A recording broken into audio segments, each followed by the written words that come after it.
Okay, assalamu alaikum, everybody. My name is Muhammad Arshad. I'm a second-year medical student, and today I'm going to be covering the genetics midterm crash course. This is my phone number in case you guys have any questions, and honestly, let's just dive straight into it because there's a lot to cover. So I skipped over the first lesson because, to be honest, a lot of the content within the first lesson is covered from the other lessons, but I will loop around back to it at the end, so don't worry. Starting off with lesson number 2, which was about gene structure and function. So firstly, what is the human genome? Well, the human genome is all the genetic information in humans, which is contained within the DNA of the cells. Um, so this is a very important number that you guys need to know. The total length of the human genome is 3 billion base pairs. This is either going to come as a question in the midterm or it'll come in the final, but you guys should definitely know this number.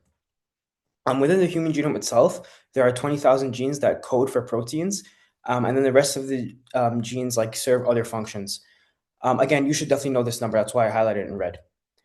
Now, DNA molecules are found within the nucleus, and in the nucleus, they're found in the form of chromosomes. But also, in addition to that, you will find that there's a unique form of DNA that's found in your mitochondria that's separate from the DNA that's found in the nucleus, which is stored as chromosomes.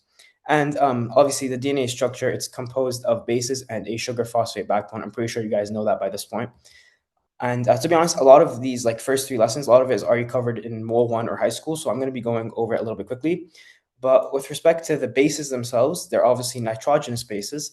And there are 2 types. There's pyrimidines, which are cytosine and thymine. And then there's purines, which are guanine and adenosine. You guys should definitely know which ones are pyrimidines and which ones are purines because that could come as an MCQ. Now, there are different colors that nitrogenous bases show up when we sequence them. In DNA sequencing, you'll find that adenosine shows up as green, or it shows up with the color green. Guanine shows up as black, thymine shows up as red, and finally cytosine shows up as blue.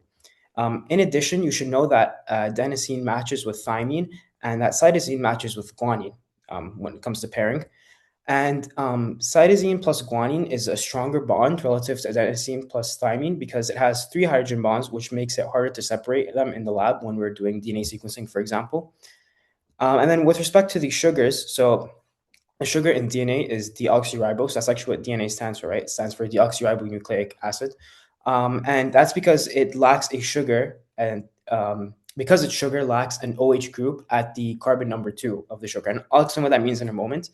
And then you also find that DNA itself is made up of nucleotides, which is made up of a sugar, phosphate, and a nitrogenous base. So it's very important to remember that that's the building block of the DNA, and it's made up of 3 components: sugar, phosphate, and nitrogenous base. So this is what I was talking about. This is the sugar itself, and we label the carbons moving in a anti-clockwise direction, I believe this is. And so you start off with 1, then you have, you label them in a clockwise direction, my bad. 1, 2, 3, 4, and 5. Now you can see that this is an ordinary ribose sugar. However, the sugar that's present in DNA, it's deoxyribose. So we're lacking one of these OHs, and we're lacking the OH at carbon number 2 to get specific. And then some other important points that you need to note with respect to the sugars. So the phosphate group of one nucleotide attaches to the carbon number 3 of the sugar in the previous nucleotide. And then this is how we end up with like the 5N to 3N direction, right? So basically you have a phosphate group that's going to be sticking out. It's obviously not shown here because we're just seeing the sugar here. And it's going to be binding to the carbon number 3 of the previous group. And the phosphate group is going to be out here at like carbon number 5. So that's how we end up with a 5 to 3 direction, 5 to 3. So yeah, the phosphate group itself is attached at carbon number 5. And then in addition, you should know that the nitrogenous base is going to be attached at carbon number 1. Okay, so then your doctor kind of went to the side and he started talking about chromosome number 11 specifically. I'll get more into chromosome 11, but what you need to know for now is that it exists in the nucleus, like all chromosomes. It's composed of DNA wrapped around histone proteins, again, like all chromosomes. And this is just a general fact that you guys should know, but there are 46 chromosomes in the nucleus, and they come in 23 total pairs. And this is very important. This could definitely come as an MCQ. Chromosome number 11 is home to the HBB gene, which is a hemoglobin subunit gene, which is basically responsible for hemoglobin. And there are 1,321 coding genes in chromosome 11, and it's 135 million base pairs. I'm not really sure, or sorry, I believe just 135 million bases, not base pairs. I'm not really sure if that will come as an MCQ, but you should definitely know those numbers anyways. Okay, so I'm sure that you guys are more than familiar with this at this point. This is basically the process of forming proteins in the body, right? We start off with DNA, which is then transcribed, which gives us mRNA, and then this mRNA is then translated, which finally gives us a protein. Okay, so now we're looking at transcription itself, and in this case, the doctor gave the example of the beta globin gene. Something that could potentially be important and that you should know is that the beta globin gene is 2.0 kilobases or 2,000 bases long. Again, so this is basically just showing us the basics of transcription. I'm sure you guys are more than familiar with it at this point. There's a 5' untranslated region, which is a part of the mRNA, but ultimately isn't going to be translated into a protein, so it doesn't contribute to the protein structure itself. And you also have a untranslated region at the 3' as well. You have exons, which are, the parts of the mRNA that are actually going to be translated into proteins. Like they're part of the final mature RNA. And then you have introns in between them, which are going to be spliced out. And although they're part of the RNA, they're not going to be included in the final transcript that's going to go and generate the proteins. And then obviously you have an initiator codon, which was where you start the process of translation, and a termination codon. And you have a promoter where a transcription factor would bind so that you can initiate transcription. So the enzyme itself, which is DNA-dependent RNA polymerase, moves in a 3' to 5' direction when it's reading the DNA.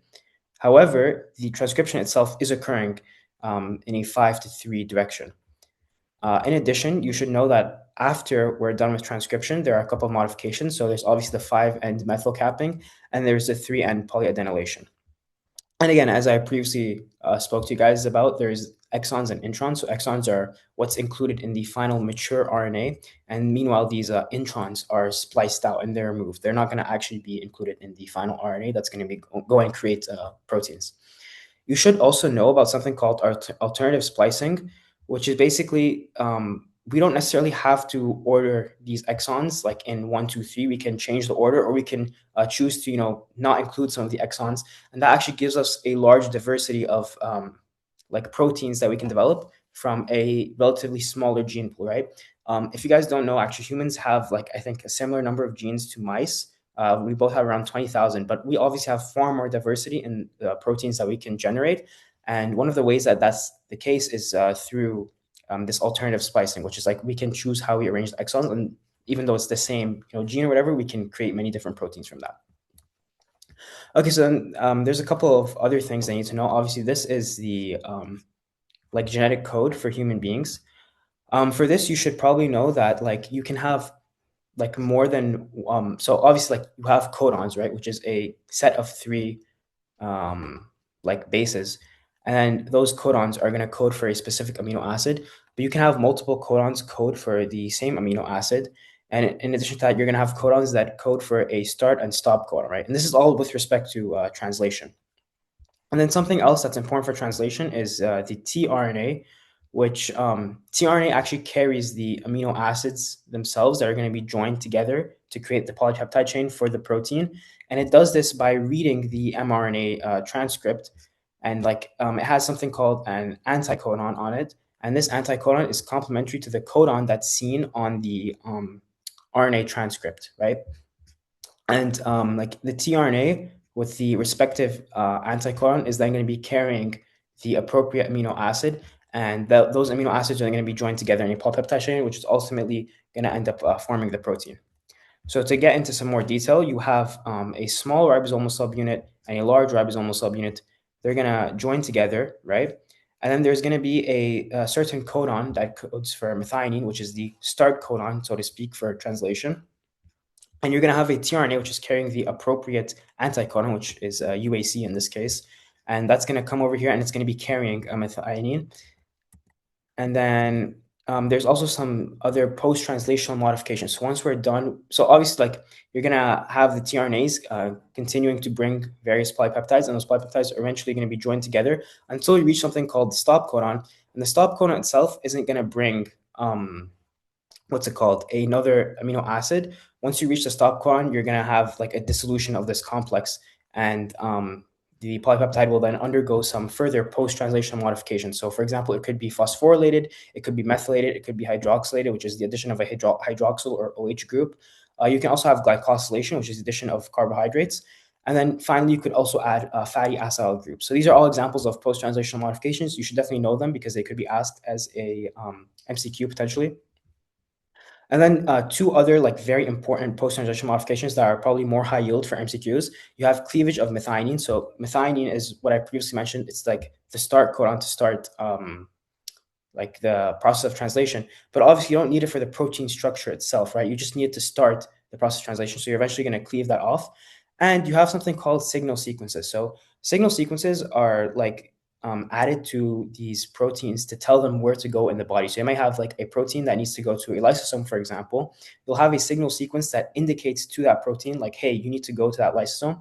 And once it reaches the lysosome, obviously you don't need that anymore, so then you'll cleave it off. So that's another potential post-translation modification to the protein. Okay, so now let's elaborate a little bit further on the hemoglobin gene. So as I previously mentioned, it exists on chromosome 11.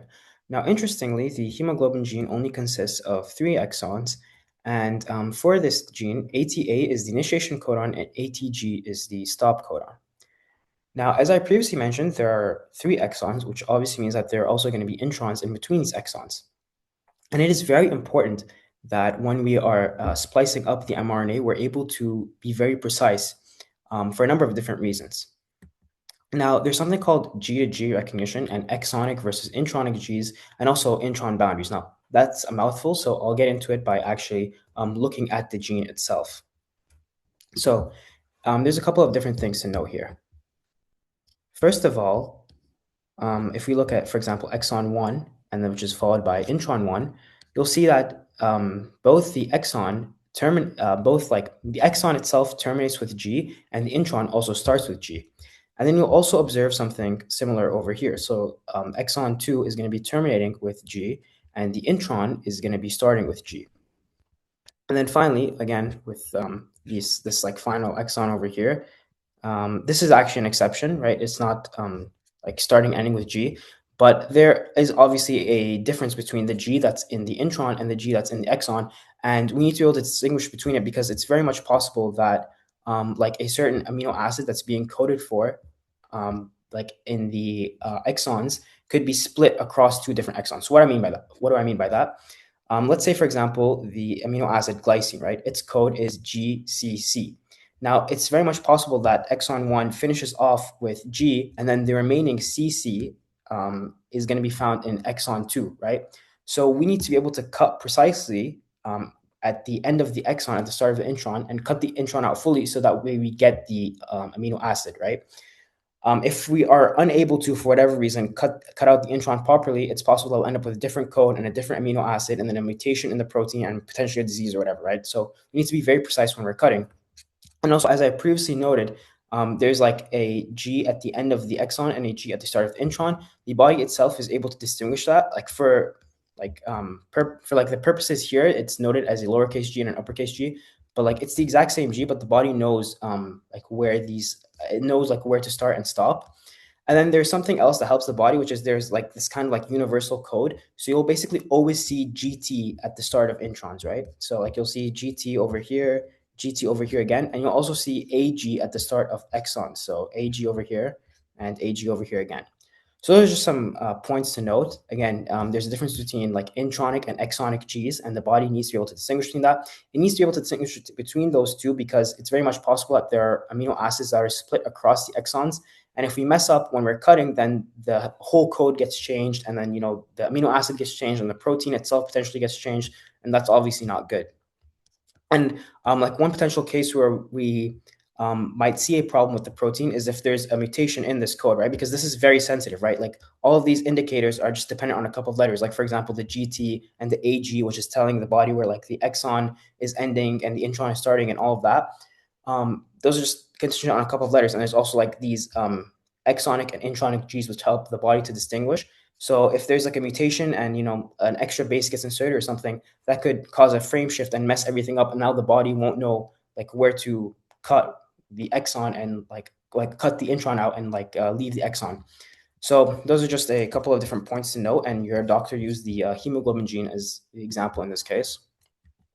Then moving on a little bit further, now let's talk about zygotes. So the human genome itself consists of 46 chromosomes. 23 of those come from the mother and 23 of those come from the father. And if you test for a specific gene, like for example, the gene from eye color, it will be present in all tissues. That's pretty interesting because obviously we don't see the gene for eye color being expressed in every single tissue, right? So functional activity for the genes themselves is going to depend on a couple of things, timing, context, and also developmental stage. So, not all genes are obviously going to be expressed at the same time. Different genes are expressed in different cells, which end up giving these different cells their unique functions. However, if all cells contain all genes, could they potentially morph into another type of cell, since technically they already have the necessary genes for to take on the function of that cell? Well, it depends. This property is known as plasticity, the ability to change function, and exists only for stem cells. Now, there are a couple of different distinctions we need to make. There are some genes which are housekeeping genes, right? And they're responsible for stuff like DNA replication, for example, or cell replication. And those are going to be found in basically in every single cell. But then there are also the tissue-specific genes that are only activated for like each specific like tissue. So, for example, you're not going to have genes for eye color activated in the pancreas, right? You're going to have them activated in the eye tissue specifically. But both the pancreatic cells and the like eye cells are going to have certain housekeeping genes that are present across both of them. And then there's also like spatial versus temporal regulation. So as I previously mentioned, you're not going to, see the gene for eye color being expressed in the pancreas. That's an example of spatial regulation. That's dependent on the place. But an example of temporal regulation, for example, would be the activation of the gene to produce insulin when we need to regulate the body's blood sugar levels. So how do we actually control gene expression itself? Well, there's two main ways that the doctor mentioned. Either we can do it through histone modification, or we can do it through promoters and transcription factors. So I'll just go into promoters and transcription factors first, and then after I discuss that, histone modification will make a lot more sense. So firstly, there are two different kinds of factors that can act on the transcript itself. There are trans-acting factors, which come from far away. They could even be coming from another chromosome. Then there are cis-acting factors that exist on the mRNA itself. So something that you need to know is that in order for like transcription to start, it's not like the enzyme can just bind directly to the transcript. What we need, or to the DNA, sorry, what we have actually is a region called the promoter, and a transcription factor has to bind to the promoter first in order to kind of give like a landing pad or like a space where the enzyme can then bind and then start transcription. So transcription factors are trans-acting because they come from elsewhere, whereas the promoter is cis-acting because it's part of the DNA itself. So yeah, like I previously said, there's trans versus cis-acting elements. And then we also have something called enhancers and silencers. I'll get into that in a moment. And then there are also some other cis-acting elements that aren't necessarily just the promoter. So enhancers and silencers, they're not actually a part of the promoter sequence themselves. So first off, you're going to have something called activator proteins, which are going to bind to these enhancers. And these enhancers are sequences within the DNA itself that are located upstream of the promoter. So they're further up. They're there before the promoter. They're there like before the promoter. And once the activator protein binds to the enhancer, it'll actually cause the DNA to fold in a way, and that will bring the enhancer closer to the promoter, and that will like stimulate kind of, I guess you could say, the binding of the transcription factor to the promoter. And the overall effect is that it's going to increase transcription, right? Whereas when a repressor protein, which again is a trans-acting factor because it's coming from elsewhere, is going to bind to a silencer, which is a cis-acting factor because it's present on the DNA itself. When it binds, it's going to actually prevent the activator and the enhancer from doing their job, right? So it's going to then slow down transcription. And then there are also some other common cis-acting elements and promoters. There's the CAT box, the TATA box, and the GC box. Your doctor didn't actually speak about their functions, but like, for example, the TATA box, like there are different elements within the promoter itself, right? So we previously said that transcription factors bind to the promoter, but the promoter isn't just like one thing itself. It consists of various different cis-acting elements, and various different transcription factors will come and bind to those cis-acting elements. And each of those cis-acting elements takes on a specific role in like how transcription goes about. So for example, the TATA box determines how frequent the transcription is going to be occurring, whereas the CAT box itself is just responsible for helping transcription to take place. So this is another example from the beta globin gene itself, or sorry, the hemoglobin gene itself. And the actual example is beta thalassemia, which is where the body doesn't produce the beta hemoglobin that's typically seen in adults. It's only producing gamma hemoglobin. And this is actually because of a defect in one of the cis-acting elements. In this case, it's the cat box over here. The cat box becomes defective, and because of that, transcription can't really take place, or it's like significantly weakened from what I understand, I believe. And because of that, you're not going to end up with beta globin, which is going to give you beta thalassemia. And this is another example. So as I previously mentioned, you have like transcription factors, which are going to bind to the promoters. And this is for the insulin gene. So they're gonna these like pancreas specific transcription factors are gonna go and bind to these various different cis acting elements. As you can see, like the Tata box is one of those, and they're gonna bind at like so this is like temporal regulation, right?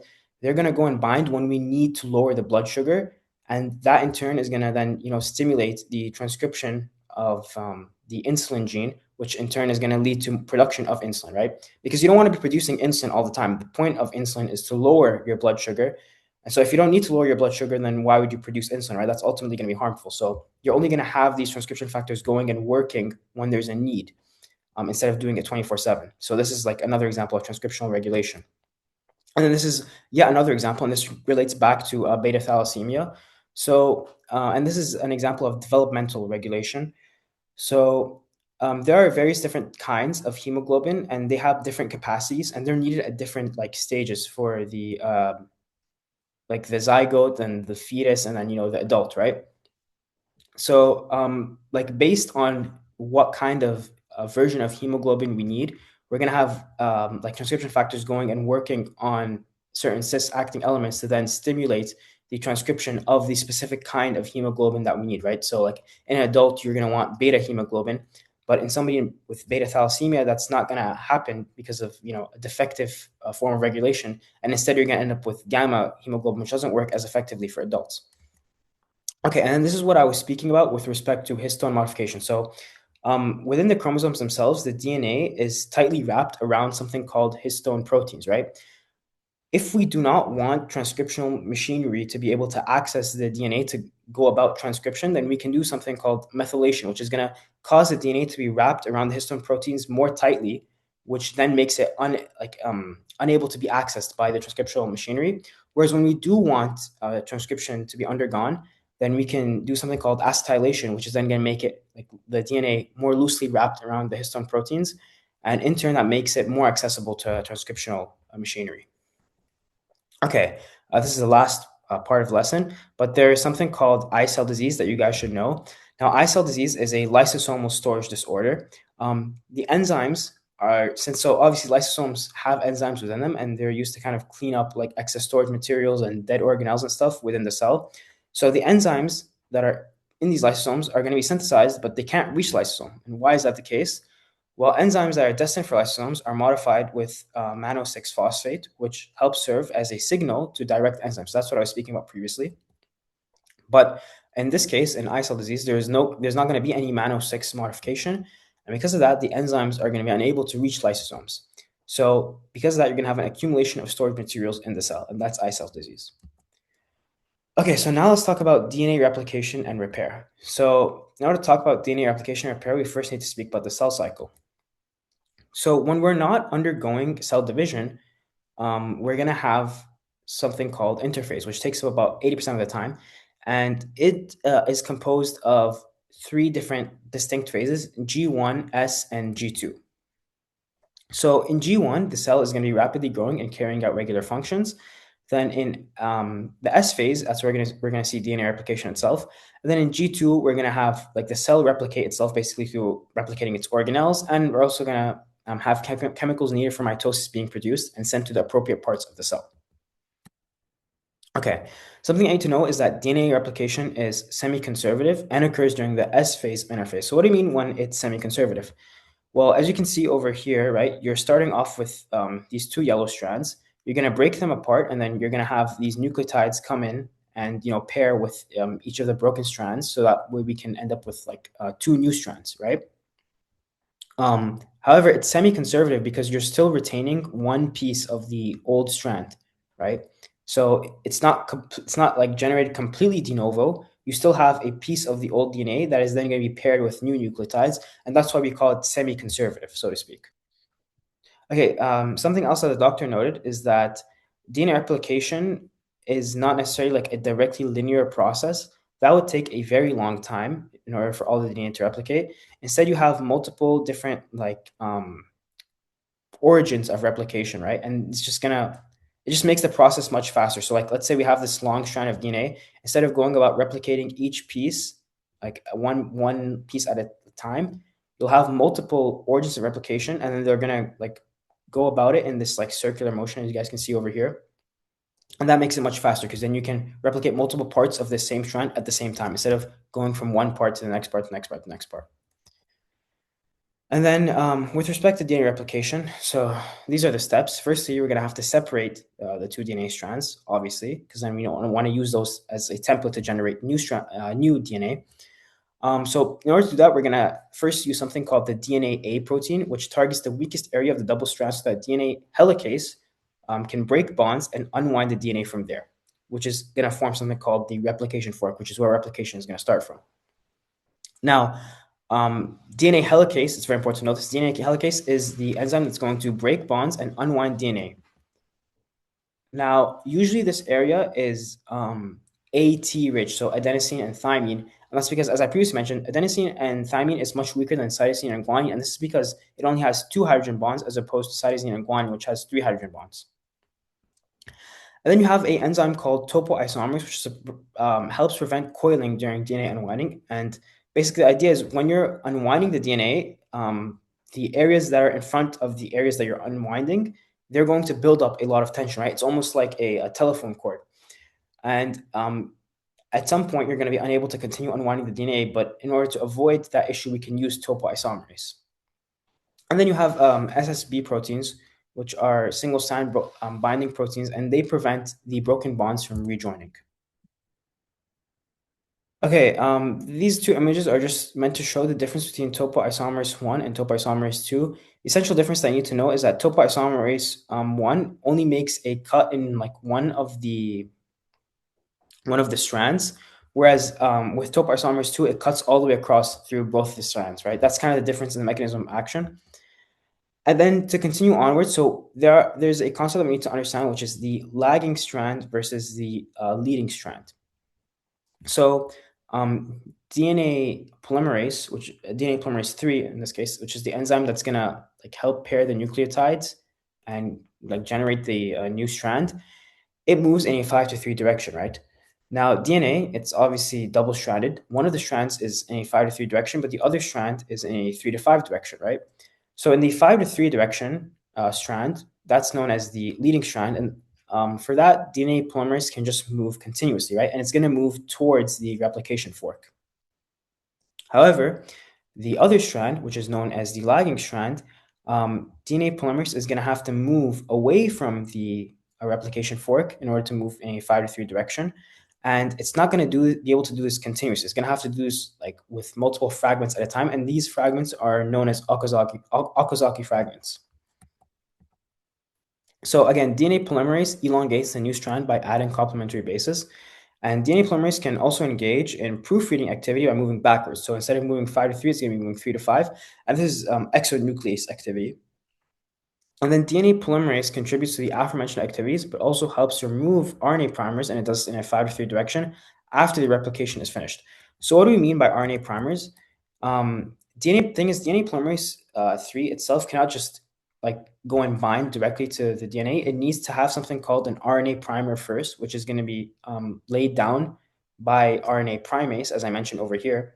And then DNA polymerase can go and start its work. And for the lagging strand, it's discontinuous, and you're going to have an RNA primer in between each Okazaki fragment. So each time DNA polymerase starts again on a new fragment, there has to be a RNA primer there first. So DNA polymerase is then going to go and remove these RNA primers and help fill in the gaps. So this is just an image that's kind of summarizing everything. It's a little bit messy, but showing you how, for example, single strand binding proteins prevent the DNA that's been broken apart from joining back together. You have so this is the lagging strand. Obviously, you have different Okazaki fragments, and each time you have an Okazaki fragment, you're going to need to put an RNA primer first, and that's going to be done with primase. And then, other than that, you just have DNA polymerase doing its job continuously over here in the leading strand, right? It doesn't need to break it apart into pieces like how it does on the lagging strand. So yeah, just to summarize, you're going to break apart the DNA via DNA-A, and then helicase is going to come in and unwind and break DNA-A is going to identify the weakest region to get started on, and then helicase is going to come and unwind and break the bonds. SSB proteins are going to prevent the bonds from rejoining together, and then topoisomerase is going to help avoid supercoiling by creating nicks in the coiled areas. And then you're going to need to insert RNA primers via RNA primase to help initiate replication. And DNA polymerase 3 and 1 are going to come in and help create new strands using like template strands. So like you have the template strand, and they're going to elongate the new strands by adding the complementary nucleotides. And the 5 to 3 strand is continuous, and the 3 to 5 strand is the lagging strand, or it's not continuous. And you would need to replicate it with Okazaki fragments and RNA primers. And then DNA ligase is going to come and seal in all the nicks. So when you remove the RNA primers, there's obviously going to be gaps, and DNA ligase is going to come and help seal all those nicks and add everything back together. So yeah, again, this is just showing everything. And you can see that there are obviously these gaps. The gap is then going to be filled in by DNA polymerase 1. And then to join everything together, you're going to have a DNA ligase. Okay, so this is known as the end replication problem. So first off, in order to understand the end replication problem, you need to understand at the end of these DNA sequences, there's a sequence of like repeating bases, right? And these repeating bases are known as the telomeres. Now, the thing is, when we get rid of all of the primers, which is the job of DNA polymerase 1, uh, at the very end, right, after we've gotten rid of all the primers, the last like primer that's removed, the DNA is going to stop at a 5 end. And the problem is that if it's stopping at a 5 end, we need a 3 end hydroxyl group in order to continue onwards, right? Because as I previously mentioned, you add the phosphate group of the next nucleotide down to the 3 end of the previous hydroxyl group. And if we don't have that 3 end available, then we can't continue onward, right? So there's always going to be a missing segment of DNA in this lagging strand that's being replicated, right? Because we just can't continue onwards over here. And that's going to be a problem because that means that every time we replicate a DNA, the ends or these telomeres are going to continuously get shorter and shorter and shorter. So how do we fix this? Well, we have an enzyme called telomerase, which is actually going to come in and extend the telomere at the very end over here, so much so that we can eventually place down an RNA primer, and then DNA polymerase can come in and fill in this gap over here. And how that telomerase does that is, first of all, telomerase has an RNA template, right? And this RNA template is, bear in mind, by the way, that the telomeres are just a continuing repeating sequence, right? They're not like something complex, so we can just extend them onwards by continuing this repeating sequence. And the telomerase has an RNA template, which again is single-stranded, so it can bind to this single-stranded area, and it can like add or continue onward the telomere area, and it elongates it. And the reason why it elongates it, by the way, is because ordinarily this telomere area is too short for us to insert an RNA primer directly. So we elongate it a little bit via telomerase that uses its own RNA template. And eventually we can place down the RNA primer. And once you place down the RNA primer, DNA polymerase can come in and it can bind and attach using something called the sliding clamp. And then it can do its job by adding the necessary complementary bases, and we're not going to be left with this missing DNA on the lagging strand, and the telomeres don't get shorter every time we replicate. And that's pretty much it. Oh yeah, one more thing. Why does any of this matter? So first of all, there's an enzyme called reverse transcriptase, right? What does reverse transcriptase do? Reverse transcriptase can take RNA and use it to create DNA.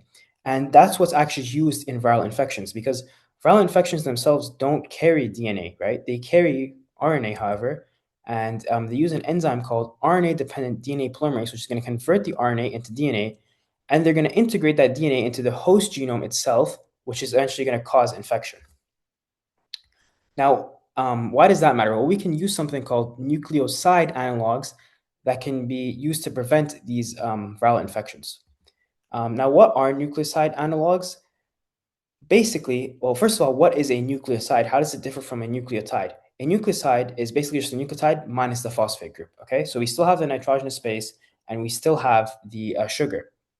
Now, a nucleoside analog is very similar to a regular nucleoside, but we usually modify it in some way that would make it impossible for the elongation of the DNA strand to continue. And that will make sense more in a moment. I'll show you guys what I mean exactly. Basically, it's an artificial copy of a nucleoside, and nucleoside is a nucleotide without the phosphate group. Now, there are a couple of different examples of nucleoside analogs that you should know for the exam. So you have something called acyclovir, which is an antiviral medication used for herpes infection. Then you have zidovudine, which is an antiviral medication used for HIV/AIDS. And finally, you have gemcitabine, which is an anti-cancer medication. So this is the acyclovir mechanism of action.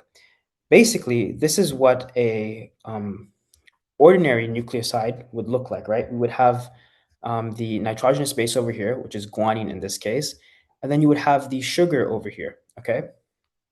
However, we have an analog of this natural substrate over here, so it's very similar, but what we do is we just got rid of this 3-end hydroxyl group, right?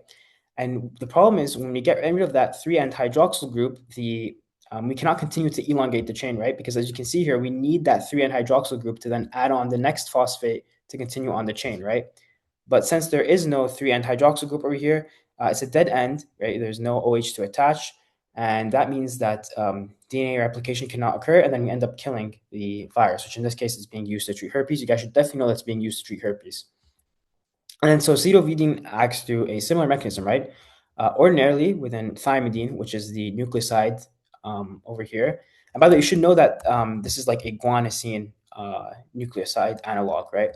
And then zidovudine, it's a thymidine nucleoside analog. So the nitrogenous base over here is the thymine, obviously.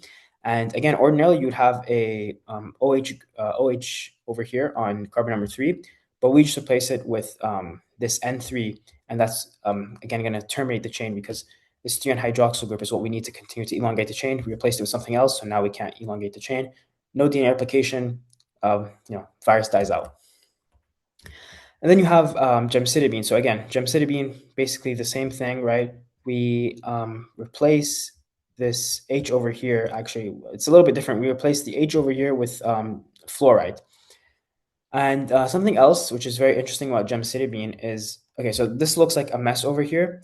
But to summarize it pretty much, gemcitabine is something called a prodrug, right? So when we administer it, doesn't act immediately. It has to be activated by the body, right? It's going to go through these different stages of activation. And eventually, when it gets to a certain point, it can go and inhibit an enzyme called ribonucleotide reductase, right?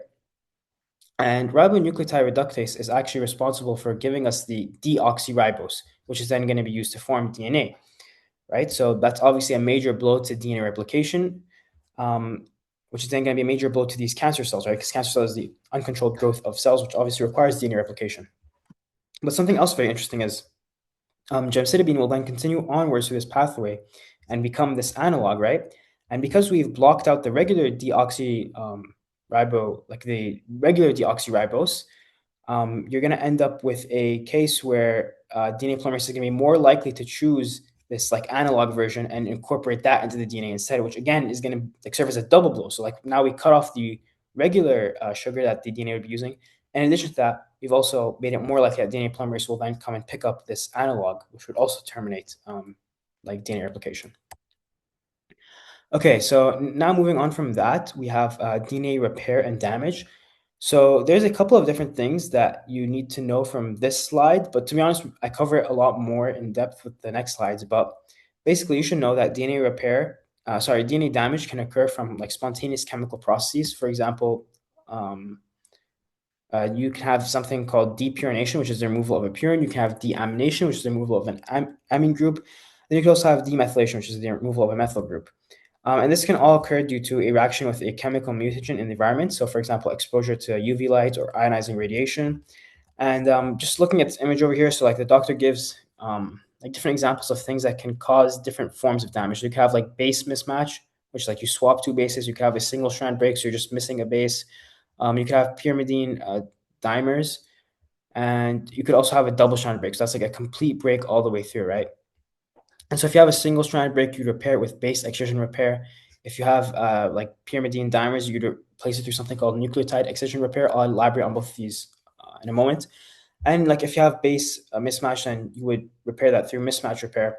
And then finally, if you have a double stranded break, you would repair it through something called either through homologous recombination or through non-homologous end joining. So to continue onwards, normally, if you have like some sort of damage, you would cleave the DNA strand with something called an endonuclease, and then you would look for the damaged segment specifically, and that would be removed through something called an exonuclease. Then you have the insertion of the new bases via DNA polymerase, and finally, you'd seal everything up with DNA ligase. Now, the doctor mentions that bacteria can repair thymine dimers within themselves in a single step via photoreactivation, and that's supposed to serve as an exception to this rule, which is the normal rule within like life. Honestly, I'm not really sure why the doctor mentioned this. I don't know how relevant it is, but I just included it for the sake of completion. So moving on from that, now let's talk about base excision repair. So for base excision repair, first off, you start with an enzyme called DNA glycosylase, which recognizes the alteration. DNA glycosylase is just going to remove the base specifically, not the entire nucleotide. And then an AP endonuclease and DNA polymerase are going to remove the phosphate and the sugar that's left over, right? So we remove the base. In order to remove the entire nucleotide, you're going to need to get rid of that phosphate, which is going to be done by the endonuclease, and the DNA polymerase is going to remove the sugar. And the gap is filled by an enzyme called polymerase beta, and it's going to be resealed via DNA ligase. Then you have nucleotide excision repair. So you have a large multi-enzyme compound which is going to scan the DNA for any abnormalities. When it detects an abnormality, the nuclease cuts both sides of the damage. That'll make more sense in a moment when I show you guys the visual. And then DNA helicase removes the oligonucleotide, and the gap is repaired by DNA ligase and polymerase, obviously, as is previously mentioned. So you can see an example over here. This is a thymine dimer, right? The enzyme is going to detect an irregularity in the DNA structure and cut the damaged strand. But it's not just going to cut like this. It's going to cut next to the thymine dimer as well. So yeah, an enzyme excises nucleotides on the damaged strand. And then DNA polymerase fills in the gap in a 5 to 3 direction. And DNA ligase is going to come in and link the old and new nucleotides together. And, it's going to seal everything. Okay, so I'm not sure if this table will come in the exam, but I do think you guys should memorize it, to be honest. So, like, there's a type of DNA repair, right? It's base excision repair. The mechanism is through the removal of abnormal bases. And what happens if it fails? Well, you might end up with colorectal cancer. And then you have nucleotide excision repair, which, as I previously mentioned, is the removal of thymine dimers and large chemical adducts. And what's a potential disorder? If that fails, xeroderma pigmentosa. I'm sure you guys are familiar with that one before. We didn't speak about in depth, but I did mention that you could have like the removal of double strand breaks by homologous recombination or non-homologous end joining. And I think you guys should just know that like if that fails, then you could end up with Bloom syndrome, which is a hypersensitivity to sunlight. You could also potentially end up with breast cancer, and you could end up with this Niemann breakage syndrome. I've never seen this ever like in an MCQ or anything like that. But you guys should definitely know Bloom syndrome, xeroderma pigmentosum is very relevant. It's pretty high yield. And just know colorectal cancer is related to base excision repair. Okay, so now moving on to human chromosomes. So first, let's start with the basics of chromosomes. Obviously, 46 chromosomes, 23 pairs. You have something called autosomes, which are non-sex chromosomes, and they govern somatic and general traits. And then you have sex chromosomes, which determine a person's sex. So it's XY in men and XX in women. And each chromosome carries its own genetic content. You guys should probably also know that the X chromosome is the richest in terms of genetic content. And there are 25 different types of chromosomes in human beings, right? So you have the 22 autosomes. You have the mitochondrial chromosome, which, as I previously mentioned, its DNA is distinct to the DNA that's found in the nucleus. And then you have two different types of sex chromosomes, X and Y. And obviously, bear in mind that women, it's only going to be 24 because they don't have a Y chromosome. And so in each pair, you're going to have one chromosome that's going to have been inherited from the dad's DNA and one chromosome that's going to have been inherited from the mom's DNA.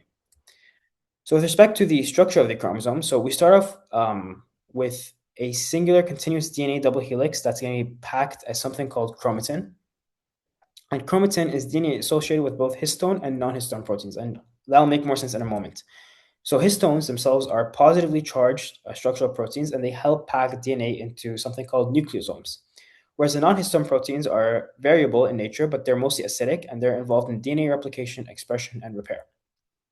Okay, so what is a nucleosome? A nucleosome is the basic structural unit of chromatin itself, and it consists of DNA wrapped around an octamer, so 8 histone proteins. Nucleosomes are then compacted together to form something called solenoid fibers. This is pretty important. Solenoid fibers are packed into loops, and they attach at intervals of 100,000 base pairs to a protein scaffold. So what does that even mean? That's a complete mouthful. So let's look at this visual first of all, right? We have this, this is DNA, right? The DNA is going to be wrapped tightly around a histone protein. These histone proteins are going to join together to become a nucleosome, and eventually it's all going to compact together to form solenoid fibers, right? Now, in the chromosome itself, we have a kind of structural scaffolding protein, right? And this DNA that's wrapped around these histone proteins, it's going to wrap around these scaffolding proteins, right? And what's happening is it's leaving the scaffolding protein, right, as you can see here, and it's going out and then coming back, right? What this previous slide is saying is that it's attached at intervals of 100,000 base pairs. So each loop that we see where it's like coming in and going back like towards the scaffolding protein, that's 100,000 base pairs that are being used to do that. You guys should probably remember that number, to be honest. Okay, so now let's talk about replication. So we have two kinds of replication, mitosis and meiosis. Mitosis is in somatic cells, meiosis is in gametes, which are sex cells. And then you need to know like these terms, which are diploid and haploid, right? And 2n and n. And basically, n is the number of like sets of chromosomes that are together, right? Is it actually? I don't know.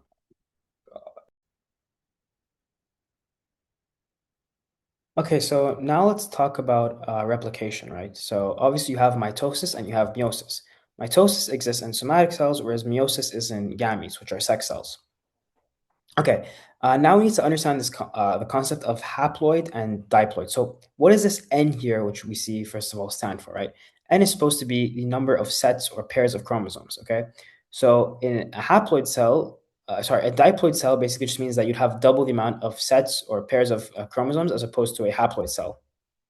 So gametes are haploid. They have 23 chromosomes, whereas somatic cells are a diploid. They're 2N because they have 46 chromosomes. And the ends of chromosomes are telomeres, which is actually what I previously mentioned, right? And sister chromatids are held together at a centromere. So what does that mean, right? In any given chromosome, you're gonna have like two different pairs. It'll make more sense in a moment when I show you guys the visual. Actually, if we go back over here, right, you can see, right, these are sister chromatids, right? And this is the centromere that holds them together and forms the chromosome. Okay, yeah. So as I previously mentioned, interphase consists of the S, G1, and G2 phases, and this is very important. It can also include a G0 phase. So what is G0? Basically, not every single cell is continuously replicating for all of our like lives, right? So for example, our skin cells, they will be replicating all the time, but our neurons, there's a certain number that we'll have, and after that, they're not going to continue to replicate. They're going to enter something called the G0 phase of interphase, which is basically like it's you don't continue replication. And then whether or not a cell can leave this phase is dependent on what type of cell it is. So permanent cells, for example, neurons, are just going to stay in G0 forever. But there are also cells called stable cells, which like an example of that is our liver cells, which ordinarily they're not going to be reproducing all the time. They're usually going to be in G0. However, they could potentially leave G0 if there's a need and re-enter interphase and then go and undergo mitosis. Okay, now let's elaborate a little bit more on interphase. So in G1, you have 46 chromosomes that are arranged in 23 pairs, right? You have the sister chromatids, which are joined at the centromeres, and you have a diploid number, right? However, in the S phase, everything is going to be replicated, right? So in theory, you have 4n, right? 4 times the amount of content. However, it's still only 46 chromosomes. And the reason why that's the case is despite the replication of content, the centromeres don't replicate. So everything is still joined together at the same centromeres, which means that we still only have 46 chromosomes. Then again, like in G2, you're going to have 46 chromosomes, but 4n, right? Um, However, in mitosis, you have 46 chromosomes and 4n until anaphase. After the division, each daughter cell is going to have 46 chromosomes. So because we've pulled everything apart at the centromeres, you are going to have like half the genetic content. So you're only going to be left with a diploid cell. And I'm not sure how relevant this is to be honest, but for interphase, it's 16 to 24 hours, and mitosis is only 1 to 2 hours. Okay, now let's talk about karyotyping for a moment. So, chromosomes, like they can be labeled via their short arm and long arm, right? So the short arm is labeled as P, and the long arm is labeled as Q. And we use something called GMSA staining to visualize the chromosomes. GMSA staining, it's going to be binding to the phosphate groups, which are going to produce dark and light bands, known as G bands. And G bands are regions that are rich in adenosine-thymine bonds, and they help visualize chromosome structure and number and abnormalities, right? And you could know whether or not everything is normal via missing or altered G bands. And each band has a minimum of like has more than 50 genes actually, and the minimum size of deletion, I guess, to be like it can detect is like 5 megabases. Okay. So for meiosis, unlike mitosis, meiosis leaves you with half the chromosome number of the parent, right? So we previously mentioned that we're starting ending with 46 chromosomes. In meiosis, that's different. We're going to end up with half the chromosome number of the parent. And you should know this, but meiosis 1 is known as the reductional division, and you go from 46 chromosomes to 23 chromosomes. And then meiosis 2 is the equational division. So you start and end with 23 chromosomes. The sister chromatids themselves separate, and you end up with 4 genetically distinct cells. So again, over here you have sister chromatids, right? They're going to replicate and be bound by centromeres.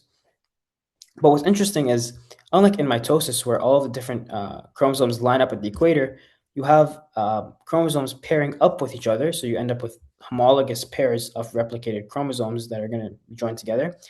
And then after the first cell division, these homologous pairs are going to be separated. And then you're going to separate them again, and you're going to end up with sister chromatids in each of these cells, right?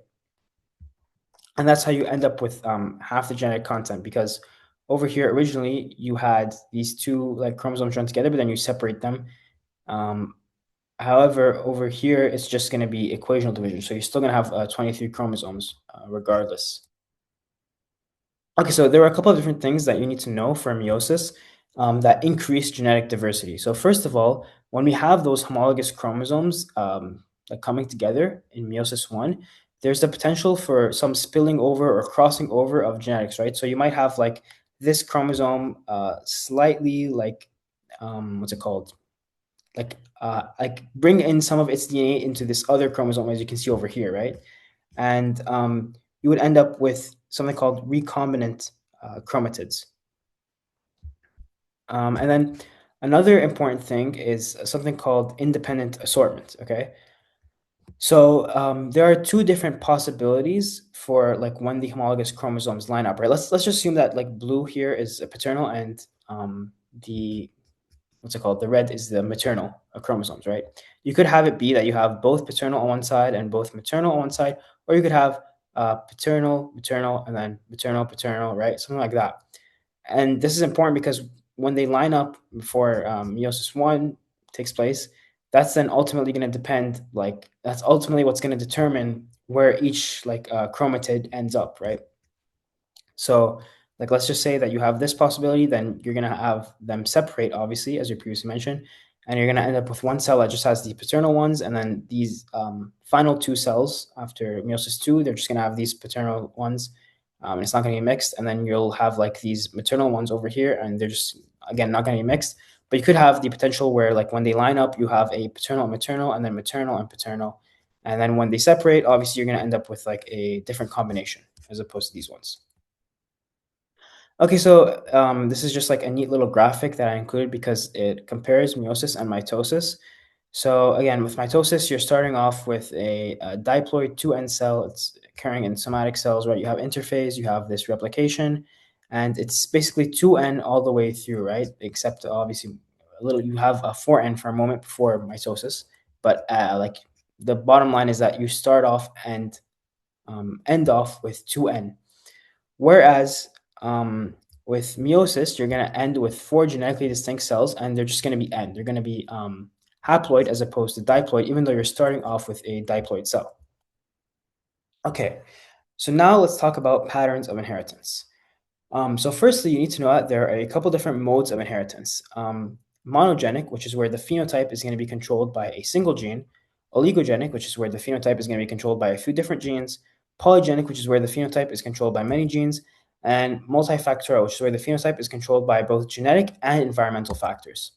So if the gene mutation is sufficient and necessary to cause a disease, then this is most likely a monogenic mutation. But most rare diseases are monogenic. So, for example, sickle cell anemia. The most health issues that we see in general, for example, hypertension and diabetes, are multifactorial, meaning they're dependent on both genetic and environmental factors. Okay, so with respect to monogenic disorders, a disorder that's caused by a mutation of an allele at a single locus or a single location on the chromosome is known as a monogenic disorder, right? Some examples of this are Marfan syndrome, sickle cell anemia, and cystic fibrosis. And the interesting fact is around 40% of admissions in pediatric wards are monogenic disease related. Now, what is an allele? Okay, this is may seem like a random question, but it's actually pretty relevant to the rest of this lesson. They're basically just different versions of the same gene. And what do we mean by that exactly? So, like, let's just say that there is a gene for eye color, right? You're obviously going to get one of those genes from your mom and one of them from your dad, right? Because we get different, like, we get one chromosome from our dad and one chromosome from our mom, right? Um, your mom's gene for eye color might be variant to your dad's gene for eye color, okay? And these alleles themselves can either be homozygous, so like you'll have both of them be the exact same, or you could see some sort of variation, in which case they would be heterozygous. Now, another very important point to note is that an allele can be either dominant or recessive. Now, what do we mean by dominant and recessive? So for dominant, it means that it's something that's always going to manifest if it's just present. Whereas a recessive trait, it would have to be present on both like alleles in order for it to manifest. So a dominant trait will just show up even if it's present on only one of the alleles, whereas a recessive trait only shows up if it's present on both of the alleles, as opposed to just one for the dominant. And that means that you could potentially be carrying a recessive allele without it showing up. So this is like basically just demonstrating what I said, right? So you could have for a recessive case, it could be heterozygous. So you could be carrying like one of your alleles could be carrying the recessive gene. However, because it's recessive, it's not going to be showing up, right? However, if both of the alleles are like affected by this recessive gene, then it's going to show up in the phenotype itself. It's going to manifest. That's opposed to the dominant case, which is where, like, if it just shows up in general, it doesn't need to be both of those. If it just shows up at all, then it's going to affect the phenotype and it's going to manifest. Okay, so now that we've worked through all of that, we can start talking about the like different patterns of inheritance themselves. Before we can get into that fully, we first need to discuss how we map out and show visually different patterns of inheritance. So this is a pedigree. I'm sure you guys have seen it in high school. A pedigree is meant to map out a person's family history for a specific trait. Okay. So first off, we usually draw a pedigree for 3 different generations, and so like each Roman numeral here is meant to indicate what's it called, like the level of generation. So this is the first generation, second generation, and third generation. Then we also label each member of the generation with a number, right? So like these are the two children. So this is a child number one, child number two. So it's possible that they might ask you to like come up with this. So like Roman numeral number three, and then member number two of that generation. You should be able to identify where that is on the pedigree based on the labeling. So this could potentially come up as an MCQ. Like they might ask you like, which member of this pedigree is like number three, like Roman numeral number three, and then Arabic numeral number two, right? Like they could ask you something like that. So you should know what these numbers mean. And other than that, for the rest of the key, so if you see a square, that's indicating a male. If you see a circle, it indicates a female.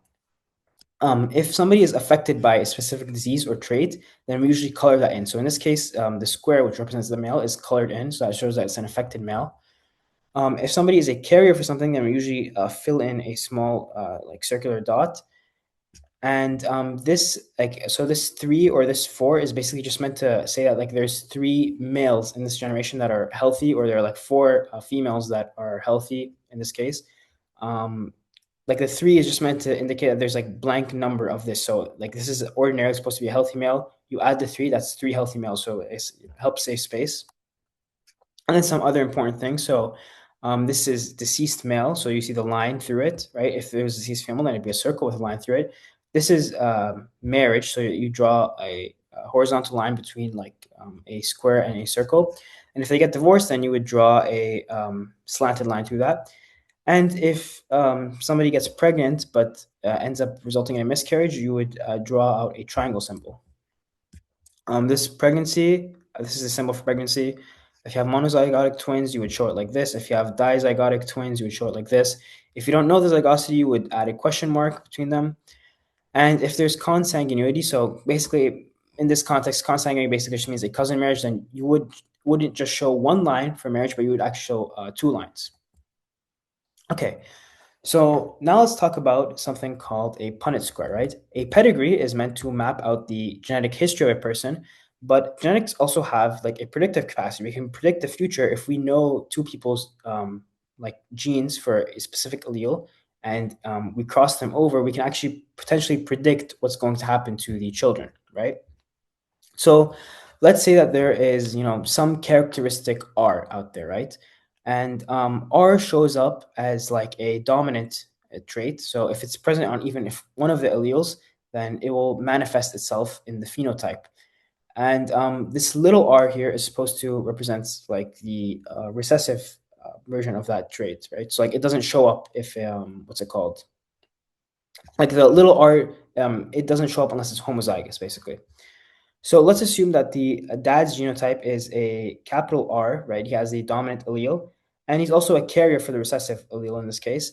And the mom is just 2 dominant alleles, right? So if they cross over, well, what would happen? So what we would do, first of all, is we note the genotype of the 2 people, and we would form like a square like this, right? And we'd write out the different alleles. Now, bear in mind, each of these, like the mom and the dad, both have 2 alleles, but they're only going to pass over 1 allele to each child, right? So we would just cross 1 allele from the parent at a time and then look at all the different potential possibilities. So you could have a capital R from the mom and a small r from the dad, or you could have a capital R again from the mom, but a small r from the dad, or you could have 2 capital R's, one from the mom, one from the dad, or you could have a capital R from the mom and a capital R from the dad again, right? So once we've collected all the different possibilities, we can then list out the different genotypes, right? So there's a 50, so if in any given child, right, there's a 50% chance that you're going to have 2 capital R's, right? One from the mom, one from the dad. And there's also a 50% chance that you're going to have a large R, one from the mom, and a small r, one from the dad, right? So now that we know the genotypes, we can then talk about the phenotypes or the manifestations, right? So again, R is a dominant trait. So if it's manifest in even one of the alleles, then it's going to show up, right? So we would have a 100% manifestation of R. So that's how a Punnett square works, basically. Now that we've discussed all of that, we can move on to, and there's a 50% chance that a child will be born being a carrier of the recessive trait itself. Okay, now we can move on to the different patterns of inheritance. So inheritance patterns can either be recessive or dominant, right? they can either be present on the autosomes and be dominant or recessive, or they can be X-linked, so they can present on the X chromosome of a person, and again, they can be recessive or dominant. So you have X-linked dominant traits, and then you also have inheritance through the Y chromosome, and that's pretty straightforward. That only really exists on men because only men have Y chromosomes, but I'll be explaining that with a pedigree as well. Okay, so starting off with autosomal dominant traits.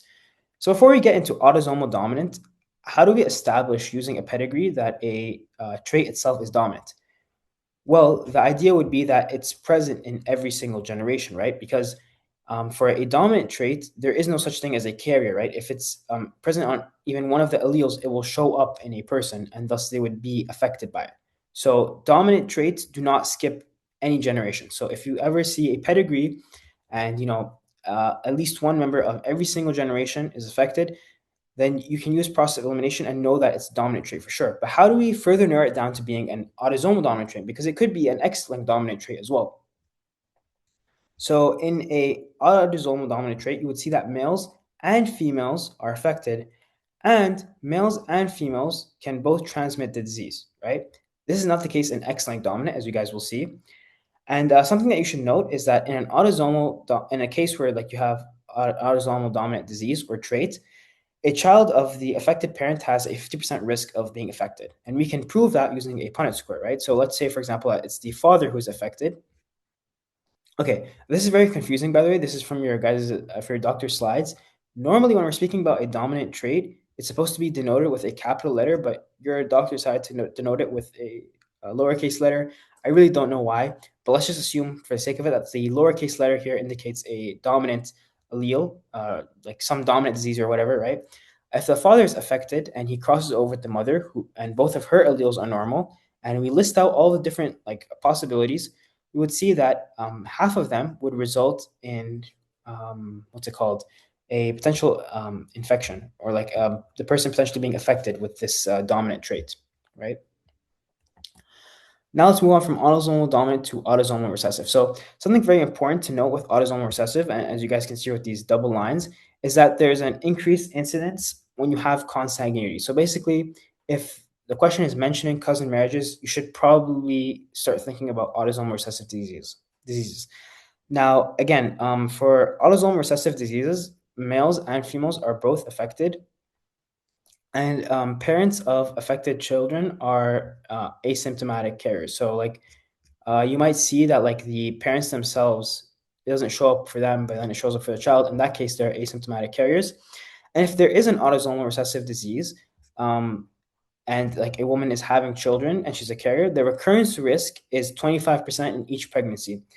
Honestly, you guys should just memorize this. You can prove this using a Punnett square as well, but just memorize it because it shows up as a question pretty frequently. And instead of having to draw out the Punnett square, you can just know that the recurrence risk for an autosomal recessive disease each pregnancy is 25%. And again, you should always, like, whenever you see consanguinity, you should always be thinking autosomal recessive disease. So again, like, this is the Punnett square, right? Let's just assume that the mom and dad are both asymptomatic carriers. If we cross them over, we would see that there's a 25% chance that like a child will inherit both the normal alleles. There's a 50% chance that like a child will end up a carrier because they'll inherit one of the normal alleles and one of the alleles for the autosomal recessive trait or disease.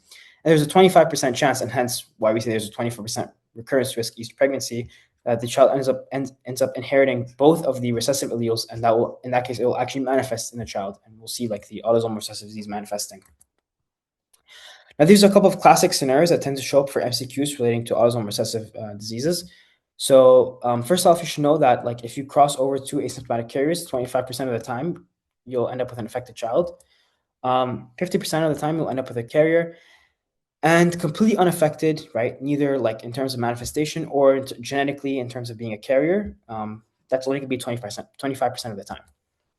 The recurrence risk is 25% every pregnancy. Again, this shows up as an MCQ pretty frequently, so please just know it.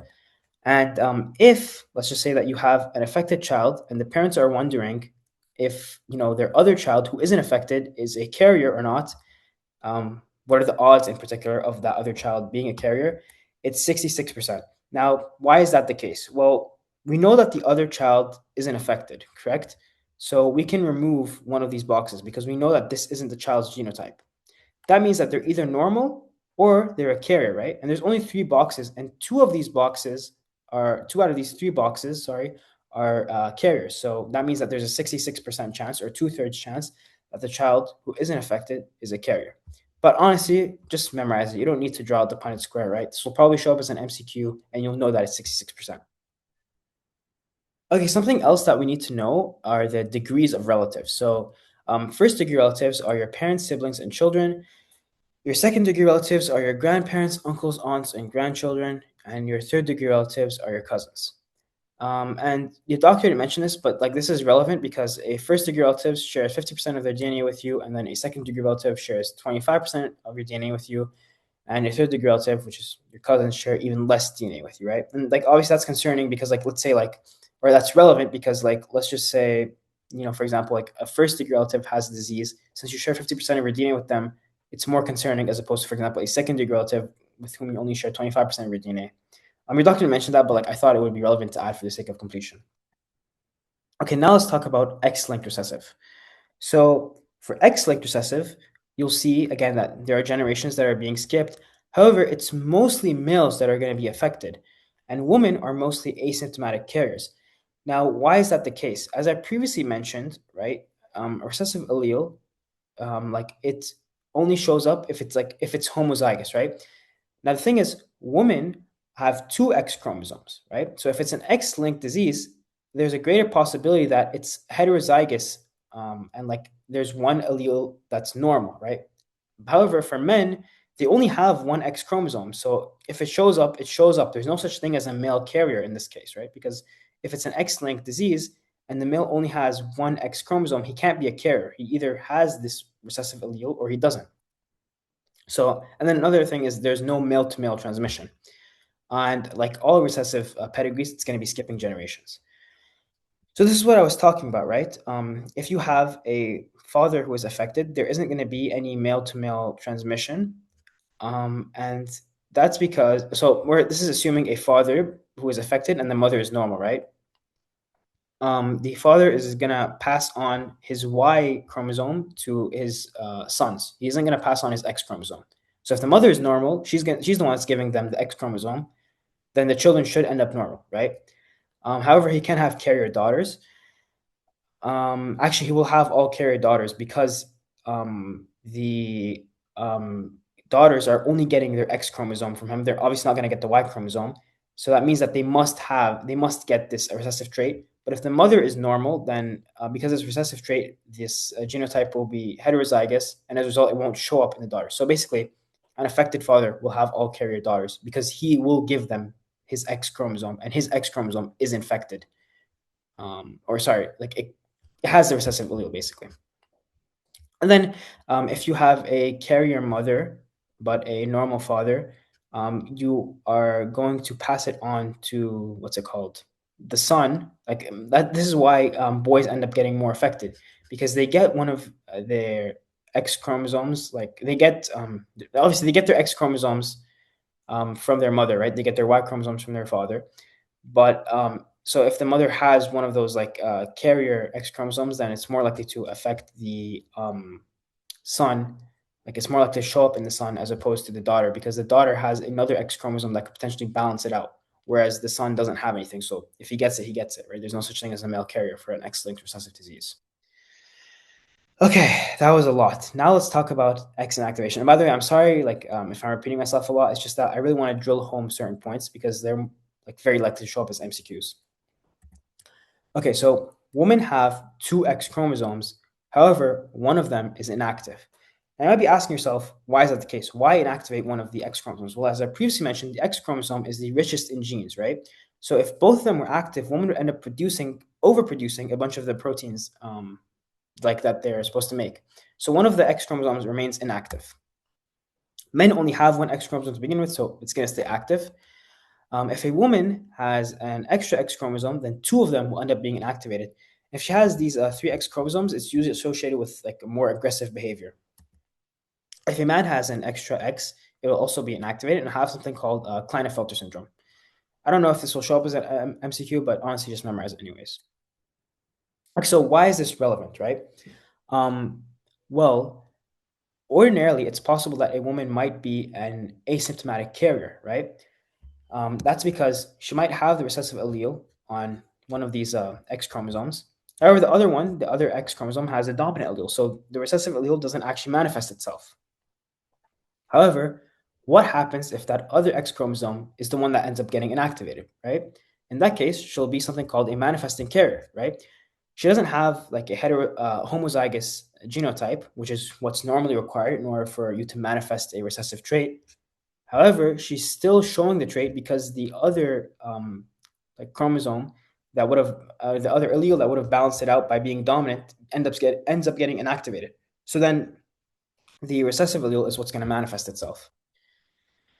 Okay, so now let's talk about X-linked dominant traits. So again, we immediately know that this is dominant by looking at the pedigree because we can see that all the generations are affected. Now, something I should note is that an affected father will have all affected daughters, and that there is no male-to-male transmission again, and that an affected mother will have a 50% affected children and 50% normal children. So firstly, let's discuss the rule that an affected father is going to have all affected daughters. Now, again, it's a dominant trait. So if it's present on even one of the alleles, it's going to show up and manifest itself, right? And we know that the daughters get one of their X chromosomes from the father. So if the father is affected, they must be affected as well. However, the sons are going to be okay because they get their X chromosome from the mother, right? And they get their Y chromosome from the father. And the Y chromosome in this case isn't affected, right? And the mother's X chromosome isn't affected, so they're not going to be affected. So it's just the daughters that are going to be affected. And that's why we say, by the way, again, no male to male transmission because the dad doesn't pass on his X chromosome to his sons. He passes on the Y chromosome. And all of his daughters are going to be infected. And then if you have an affected mother, you're going to see that like half the children are going to be affected and half the children are going to be normal. And that's just evident from the Punnett square, right? And finally, let's talk about Y-linked transmission. So Y-linked transmission is pretty straightforward, right? We said that the dad passes on his Y chromosome. So if there's some sort of disease or trait that's present on the Y chromosome, all of his sons are going to be affected, right? So the way that you know automatically that this is Y-linked transmission is all the men in the pedigree are affected.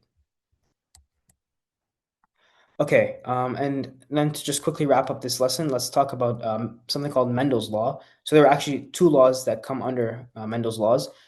Firstly, there's segregation of alleles, which is basically just the idea that you get one of your alleles from your mom and one of them from your dad. And there's independent assortment, which I previously discussed in meiosis, which is that like the order in which chromosomes line up, homologous chromosomes line up during meiosis is random, and that will result in genetic diversity.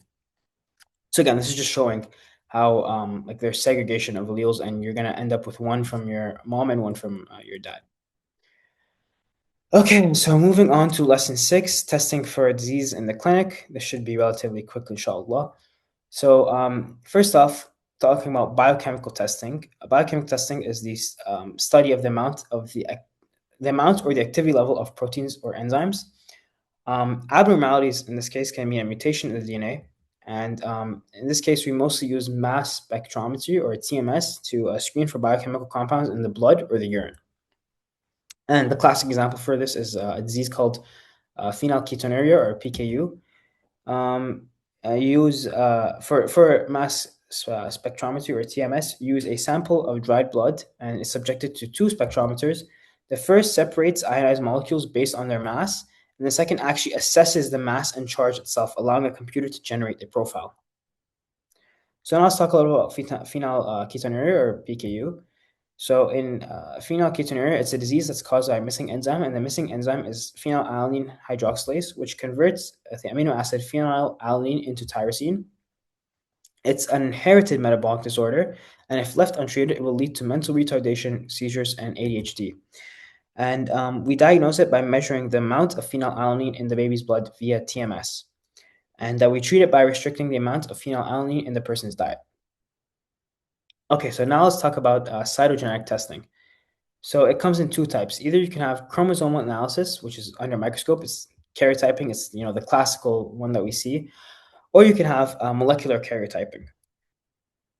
So for chromosomal analysis under a microscope, you're just going to be examining the chromosomes in individual like number and form and the size. And molecular karyotyping, it's better in some regards because it has a higher resolution than microscopic karyotyping. So what actually is molecular karyotyping? So molecular karyotyping is a pretty simple process. What we do is we take a patient or like yeah, basically a patient, and we take their DNA, right? In this case, it's a cancer patient, right? Because we're looking at tumoral DNA. And then we also have like a reference DNA, which is completely normal DNA. It's somebody who isn't affected by something. And we add them together into this microarray chip, and we have this board that's filled with a bunch of different probes, and each of these probes have like a specific known gene that like these that will then be hybridized with these microarray chips. Okay.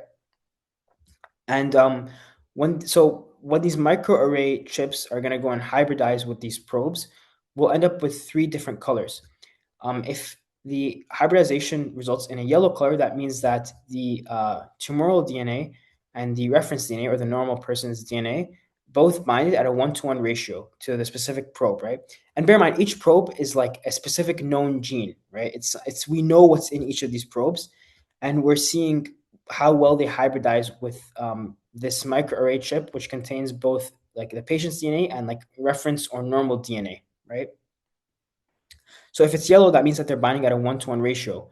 However, if it's green, then that means that the normal DNA bound like more strongly than the tumoral or the patient's DNA, right?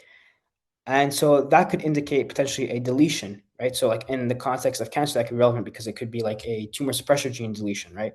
And we know that it's a deletion because had it been present in the patient's DNA, it would have bound at an equal ratio to the normal DNA, because the normal DNA contains everything, right? It's not been altered in any form. But the normal DNA bound more, right? So that means that it's missing from the patient's DNA, hence it didn't bind as much, and that's why you end up with the green color. But if you end up with a red color, that means that it's expressed more in the patient's DNA, because the red DNA, like the patient's DNA, bound more strongly to the specific probe or the specific gene, which means that it's present more strong, it's present in a greater amount in the patient's DNA as opposed to normal DNA. Hence why it bound more strongly and ended up with the red color. So basically, it helps us tell us if there's like gene overexpression or deletion, or if like a specific gene is normal in a patient. And why is it useful? Well, there's a problem with chromosomal analysis under a microscope, and that is that a deletion less than 3 million bases cannot be detected, right? And with this deletion, we can detect deletion. With this technique, we can detect a deletion like as small as just 200 bases. Now, you should know that molecular karyotyping cannot detect balanced translocations, inversions, or the chromosomal position of a specific genetic loss or gain. However, it can detect something called copy number variants, duplication deletions, unbalanced translocations, and aneuploidies. Okay, now let's move on to something called molecular testing. Firstly, we'll speak about the indirect method for molecular testing. So short tandem repeats, which are present in every person's DNA, they're basically just a like sequence of repeating DNA, right? They're highly polymorphic. What does that mean? It means that they're very unique from person to person. And they basically almost serve as like a fingerprint for each individual. And so like let's just like say like take this short tandem repeat, for example, right? CA. Person A may have this repeat 5 times, but person B may have it 10 times, for example. Now, short tandem repeats, if they're located very close to a site of mutation on a chromosome, will be linked. And that basically just means that they're going to be inherited together because they're so close together on the chromosome. So let's just say that we find out that a parent has a short tandem repeat and a mutation close together on the same chromosome. If the kid has that short tandem repeat, we would assume that he's at risk for that mutation as well. Because, like I said, if it's one that's close together to the mutation, then it's going to be inherited. They're inherited together, right? So if the kid inherited that short tandem repeat, then we'll assume that he probably inherited that mutation as well. There's also a form of molecular testing that's direct in nature. So in order to do this, we must know the exact location of the mutations. For example, like sickle cell anemia mutation, it's on the beta globin gene, which is on chromosome 11, as we previously mentioned. And then we synthesize something called allele-specific oligonucleotides, right? And we generate one that's a perfect match for the mutation and one that is a perfect match for the normal version, so like no mutation. The patient's DNA is going to be denatured and exposed to allele-specific oligonucleotides. And if both stick, we know that the patient is a heterozygous carrier. Um, However, if the mutation version sticks, then obviously they have the mutation. And if the normal version is the only one that sticks, then obviously they're normal. They're not even carrying the disease or trait in question. And I'm sure you guys already know what DNA sequencing is, but DNA sequencing itself is the process of determining the precise order of nucleotides within a DNA molecule. And it's used to determine the order of the four bases, so adenine, guanine, cytosine, and thymine in a strand of DNA. Now, in a clinical context, DNA sequencing is relevant because we can have target versus non-target sequencing. So what does that actually mean? Targeted is takes the form of a single variant and target gene sequencing, and non-target is like gene panel sequencing, exome sequencing, and whole genome sequencing, right? So gene panel sequencing is looking for like a specific disease. Exome sequencing is like sequencing all the exomes and like knowing exactly what they are in a person's DNA. And whole genome sequencing is literally sequencing everything. And then targeted is like looking for like a very specific single variation or like a single gene in a person. So let's like look at a clinical case study. Right? Let's say that we have a new baby that was just born to a healthy consanguineous couple. He's born in a peripheral hospital where newborn screening was not done prior to discharge. And then on 4 months of age, he has lighter hair color than his family, jerky movements of the limbs, and delayed movements. So that's usually an indicator of PKU or phenylketonuria. The pediatrician, however, that took their baby to, assumed that the newborn screening was done, and so he didn't end up doing tandem mass spectroscopy, which is usually what we use to detect PKU, and it's normally done as part of a newborn screening, I believe. Now, at 12 months of age, he has a severe developmental delay and he has seizure disorders. And at that point, the doctor decided to run a gene panel for convulsion, and that was negative. And then on 18 months, there was like severe developmental delay, seizure disorders, and hyperactive with speech delay. So a whole exome sequencing was requested, and at that point, they realized that the child has PKU. Now, what is the outcome in this case? We have a child with moderate to severe degree of mental retardation and ADHD because we did end up detecting the PKU, but it was too late. So, what could we have done correctly in this case? Well, first of all, it should be newborn screening for all the newborns. And if we see that this newborn is sick, then we run tandem mass spectroscopy. And we should, when we're at like 12 months of age, when we see that there's severe developmental delay or seizure disorders, we should target the phenylalanine hydroxylase gene sequencing or like a metabolic gene panel or a whole exome sequencing. Basically, we're looking to see if like we have because again, bear in mind that PKU comes from a deficiency in a specific enzyme. Enzymes are proteins. So we would look for like whether or not there's the appropriate gene or the appropriate like exome to generate this protein/enzyme that's needed in order to avoid PKU and in order to convert phenylalanine into tyrosine. And then so had we been able to do that, then in that case, we would know, first of all, that the parents are carriers for PKU, and we would be able to refer them to genetic counseling or a pre-implantation diagnosis for like their next pregnancy and prenatal testing in future pregnancies.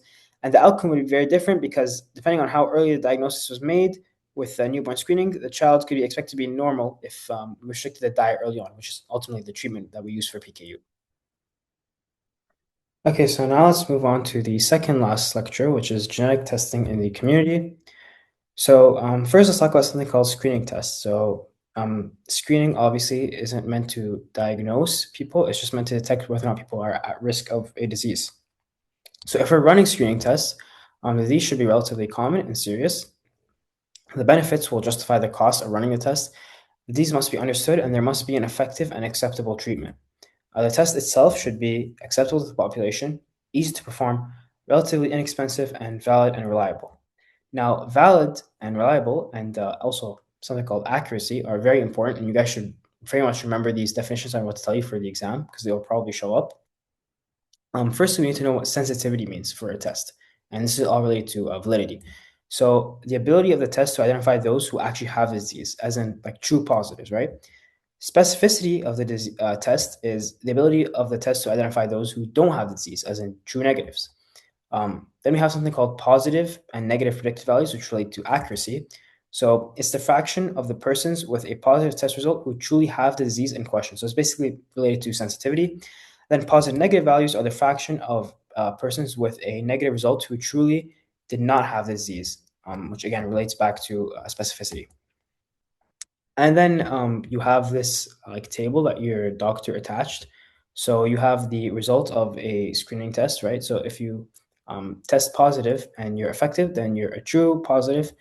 If you test positive and you're unaffected, then that's a false positive. If you test negative and you're affected, then that's a false negative. And if you test negative and you're unaffected, then that's a true negative, right?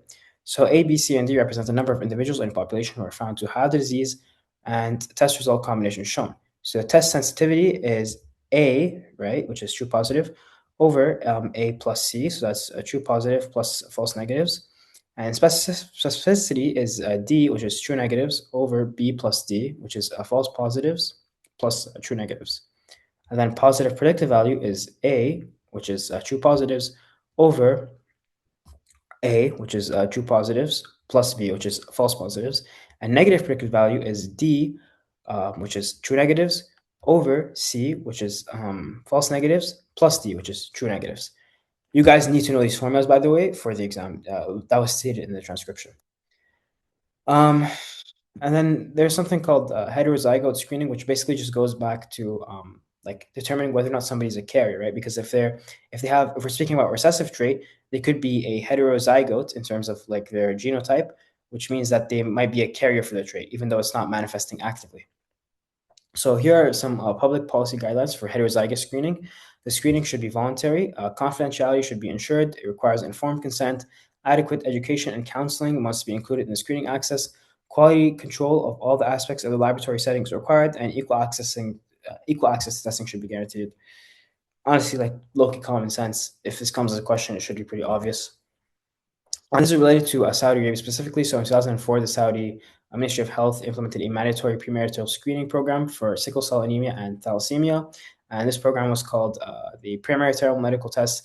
And then in 2008, this was updated to include mandatory screening for hepatitis B and C and viruses and HIV. And this updated program was called Program of Healthy Marriage. I don't think you need to know the program is, but you should know like what we're screening for before getting married in Saudi Arabia.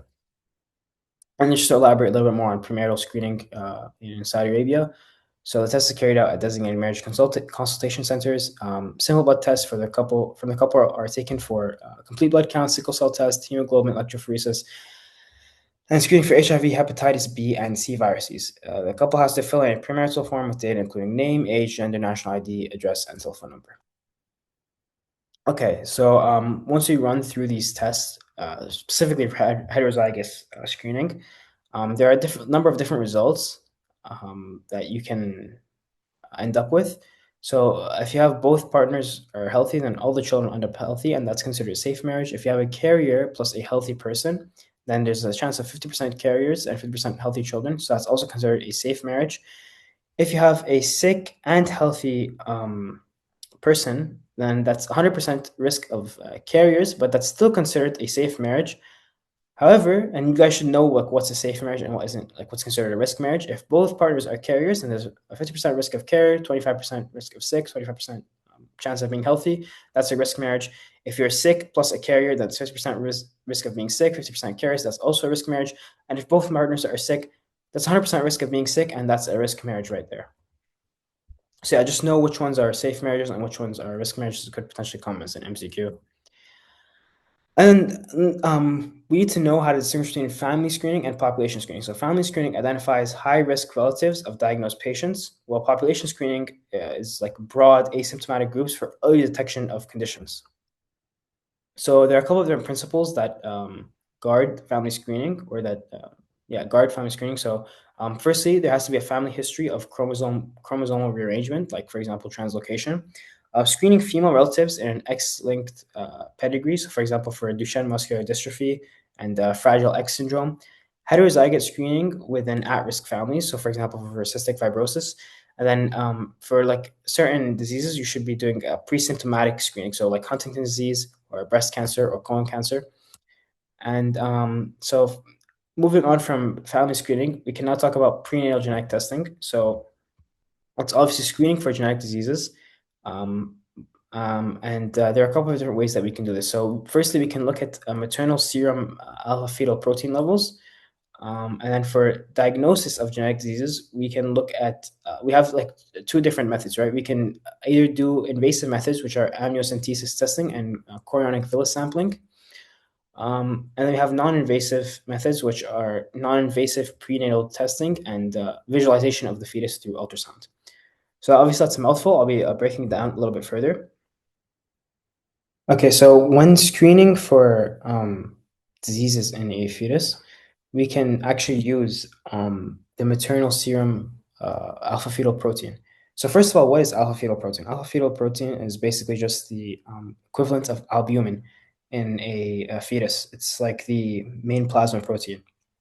And the thing is, some of this alpha fetal protein is going to leak into the maternal serum, and we can actually use the maternal serum to maybe screen or like look out for certain diseases, because depending on the presence of certain diseases, the amount of alpha-fetal protein that a fetus is producing is going to vary, and in turn the amount of alpha-fetal protein we're going to find in the maternal serum is also going to vary, because we know that's going to be leaking into the maternal serum no matter what.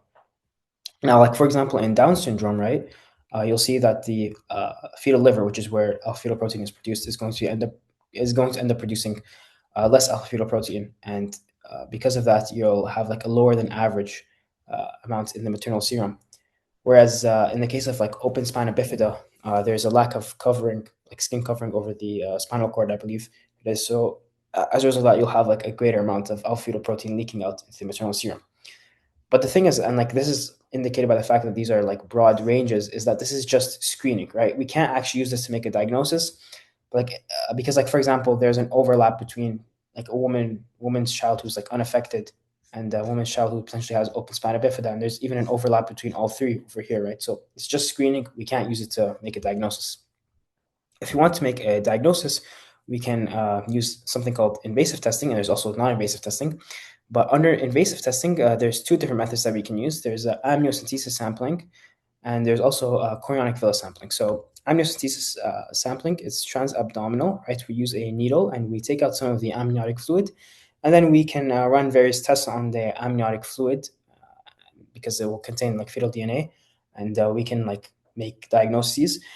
And there's also chorionic villus sampling, which it can be done transcervically or transabdominally, and we take out like a piece of placenta, and again we can run various tests and determine like diagnoses. And so with respect to amniocentesis, it occurs 16 weeks post like the start of pregnancy, and the risk of fetal loss is about 1/200th higher than the background risk level, so like the ordinary risk level. With respect to chorionic villus sampling, it occurs at 10 to 11 weeks after pregnancy has started, and it's either using a transcervical or transabdominal approach, as I mentioned, and the fetal loss ranges between 1 to 1.5%. So generally speaking, amniocentesis is the safer option, but it occurs later on, but like it's the gold standard because it's the safer option. Now, there's also non-invasive tests, which like we're not actually going into the like placenta or like the placenta itself. We're not actually like going for that or the amniotic fluid. Instead, we can just use the maternal bloodstream, because ultimately, like fragments of the fetal DNA themselves are going to leak into the maternal bloodstream. So we can then like try and pick those up from the maternal bloodstream and run tests and like make diagnoses based on that.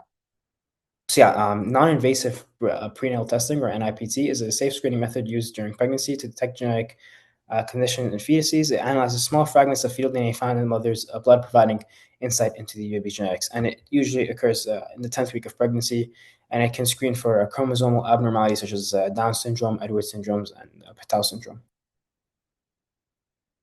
Okay, and then this is the final kind of like non-invasive test that we can do. This is just a regular good old ultrasound of the fetus. Again, it's non-invasive, and like so, this over here, it's called a nuchal translucency, and if it's present within the fetus, it would show that the fetus is at higher risk for certain chromosomal abnormalities, like for example, Down syndrome, and maybe even like congenital heart conditions. So we can use this ultrasound as like a form of screening to see if there are any abnormalities in like the fetus that are visually present. Okay, and then there's something else called pre-implantation genetic diagnosis. So it can be done at three different stages: when we have a polar body, when we have a blastomere, and we have a blastocyst. The most common type of pre-implantation diagnosis is done on a blastomere that's obtained via in vitro fertilization. 3 days after the fertilization, the embryo will be containing 6 to 8 cells, and we'll remove one or two, and we'll use these cells and we'll apply FISH, which is like a certain method that can be used to check for aneuploidy. And we can also, because these cells contain the DNA of the child, we can also use PCR to then amplify, since we only have one cell, but we can then amplify that DNA. And when we sequence it, we can check for any potential single gene diseases, right? And if everything is normal and all good, then we can implant the embryo, and like the pregnancy would go forth as normal, right? But this way we can just double check and make sure that like everything is normal genetically speaking, right? That's why it's called a pre-implantation genetic diagnosis, right? We check if everything is normal, then we can implant the zygote, and like the woman will continue as normal. So this is just like showing the process itself. Okay, last lesson, introduction to genetics. We covered most of like a good chunk of what was actually in this lesson, but there are a couple of things that we missed. So at the start of lesson, the doctor includes a couple of different examples of genetic testing and like some potential lessons that we can learn.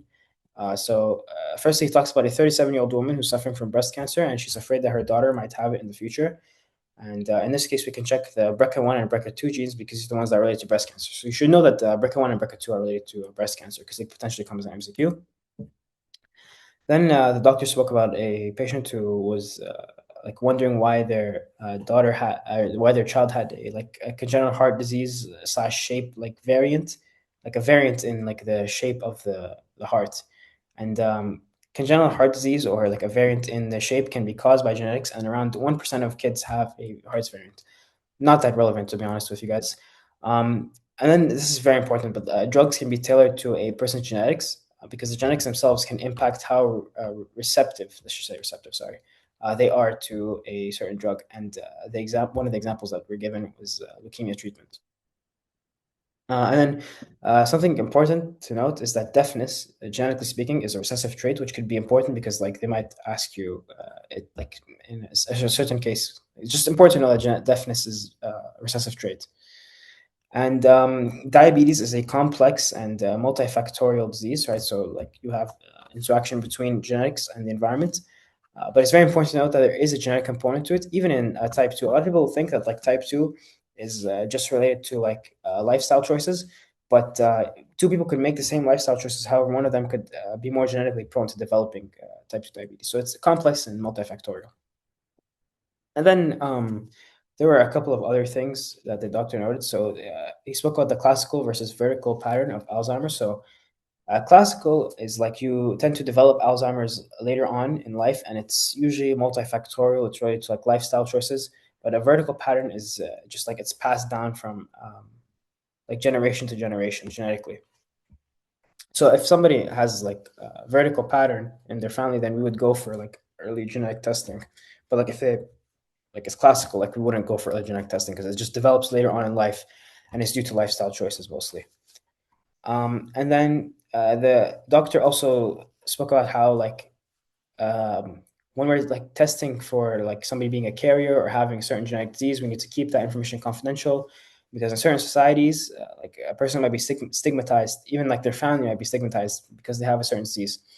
And the doctor also spoke about how we can use genetics to identify, like for example, like a criminal. Like if a criminal leaves some of their DNA, like at a crime site, we can collect that DNA. And a lot of countries they have like DNA databases now, so you can run that against the DNA database and identify who the person was.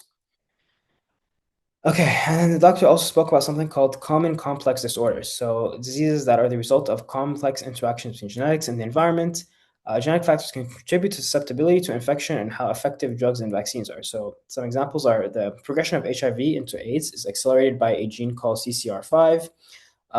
They also spoke about how myocardial infarction in three separate studies identified a locus on chromosome 9p 21 that's associated with like a myocardial infarction. And then the doctor also spoke about asthma and how several genes can contribute to susceptibility. And then this is something called precision medicine. This is what I was speaking about previously, right?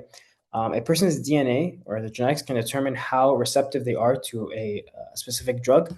So there is no one size fits all. We can't just prescribe everybody like the same drugs because not everybody's DNA, our DNA isn't the same, right? So we're not all going to be equally receptive to drugs. So instead, we can tailor treatment to like each person's DNA, and we can do that now because we can sequence everybody's DNA and we know what drugs we need to give them that they will be receptive to. And this is all called precision medicine. Okay, I think this is the last thing. So the doctor spoke about how like you can like sequence a person's entire genome, right?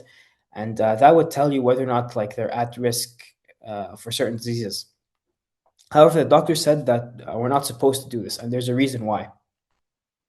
Um, so like let's say over here, right, that we run like all sequencing of like all of these genes.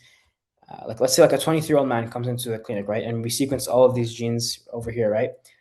We might find out, for example, that like he's more likely to develop prostate cancer and less likely to develop lung cancer, for example, right? Well, let's just say that that man happens to be a smoker, and now he knows that he's less likely to develop lung cancer. It's more likely to incentivize him to continue smoking. So for that reason, we wouldn't run a test like this. But we know like which genes are involved in like elevating and reducing the risks of certain diseases. And then the last thing that you guys need to know is something called CRISPR-Cas9.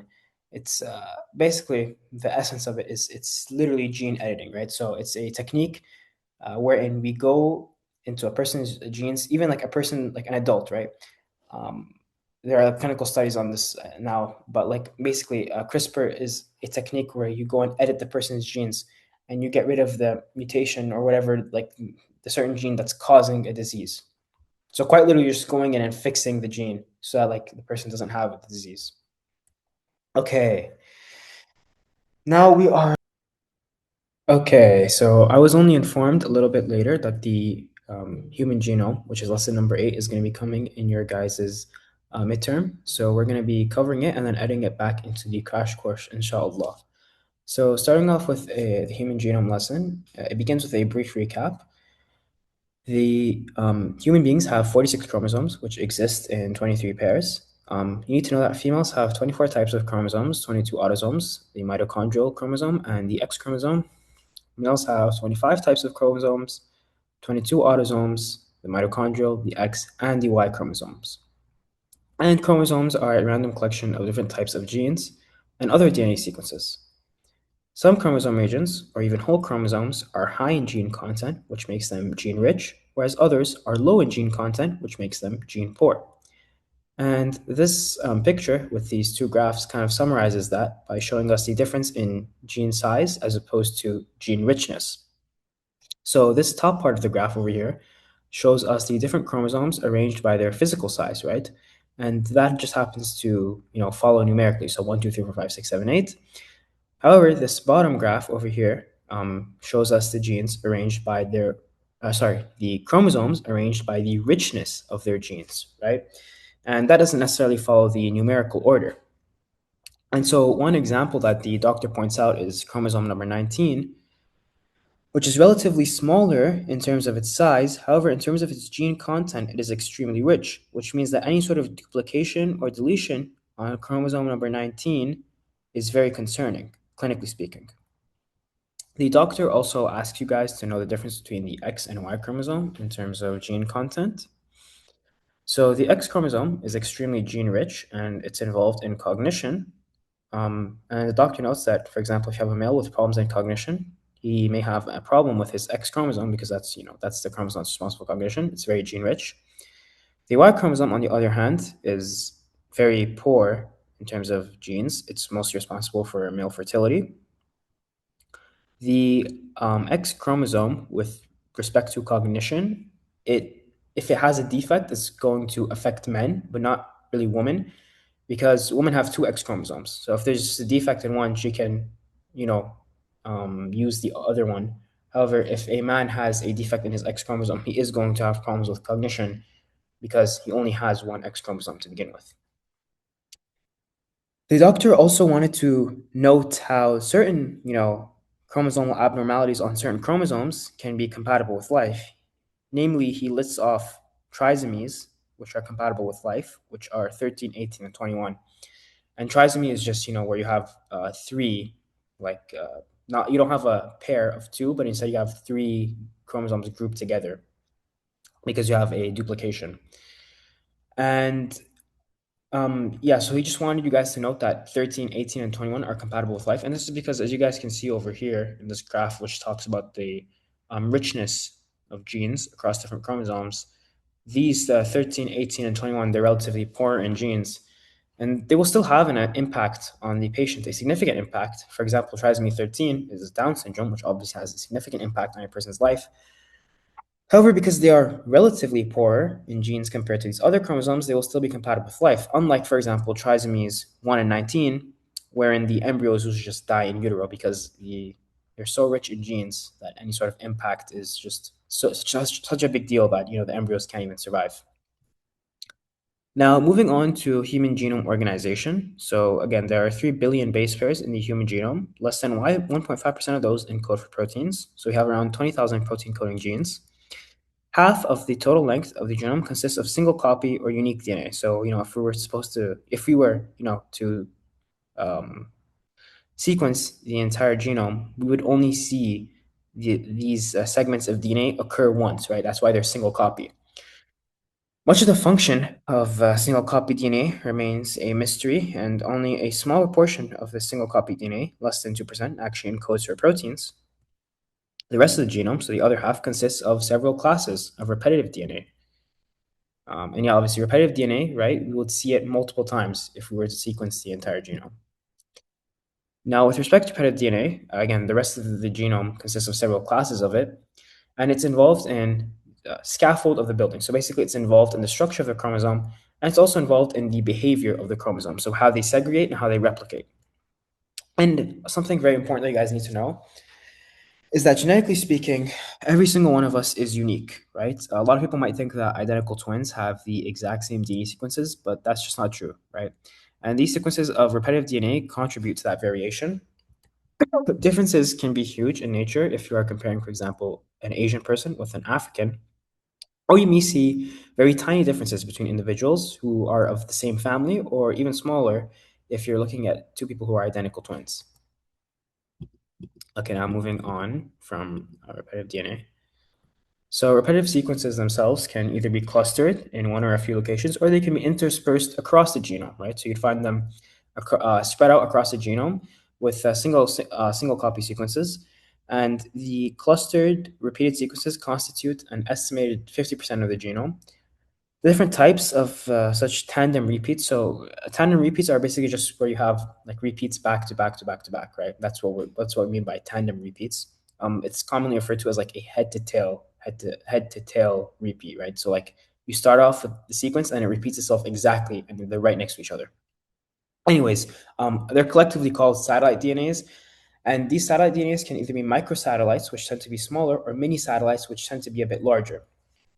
Now, these repetitive sequences tend to be found in genetically inert regions on chromosome. These clustered, I believe, these clustered repetitive sequences tend to be found in genetically inert regions on chromosomes 1, 9, and 16, and they make up more than half of the Y chromosome. Now, the very important word in this last point is inert, right? That means that these are inactive regions on the chromosomes. And as a result, if, for example, we detect that there is a deletion of these sequences on one of these inert portions of the chromosomes, we actually don't even report it because it's not all that relevant, because these regions they're genetically inert. They're not active to begin with, and they're not going to impact you if they're there or not. Now, moving on from that, if it lets me switch the slide. So with respect to repetitive DNA, the first kind of group that we're looking at is something called the ALU family. So the ALU family is interspersed, and it's a short interspersed nuclear element, right? It's a short sequence of repetitive DNA that's interspersed throughout the genome. Every occasion where it occurs, it's about 300 base pairs in length. You need to know the length. And on the occasions that it occurs, because it's interspersed throughout the genome, it's not each of these occasions is completely identical in the DNA sequence itself. There are more than a million ALU family members in the genome, right? So the ALU family itself occurs almost a million times throughout the genome, and each of them is about 300 base pairs in length. And in total, it ends up making up around 10% of human DNA. Now, the ALU family is a short interspersed element. However, we also have something called long interspersed nuclear elements, and they are up to 6,000 bases in length, and they are found in about 850,000 copies per genome, and they account for about 20% of the genome. Now, long interspersed nuclear elements and short interspersed nuclear elements together compose a large section of the DNA. However, we don't really know exactly why we have this huge amount of DNA of unknown function, at least as of today. Only a very small percentage of diseases, by the way, are caused by repetitive DNA insertions. They mostly have to do with the single copy DNA in the genome. And moving on from that, now we're going to talk about something called polymorphisms. So first off, what is a polymorphism? A polymorphism is when a DNA variant is found in more than 1% of chromosomes in the general population. We call that a genetic polymorphism. Something important to note about polymorphisms is that they're not really harmful, right? So it might be a variant from person to person, right? It's what gives us our genetic diversity. However, it's not something that's harmful, right? An immediate example that comes to mind is, for example, blood groups, right? Blood groups vary from person to person, and the reason why they vary from person to person is because we have differences in our genes that give us these different blood groups, right? So if a DNA variant is found in more than 1% of the chromosomes in a general population, then we consider that a polymorphism. That's the cutoff. And a specific kind of polymorphism that you guys need to know is a single nucleotide polymorphism.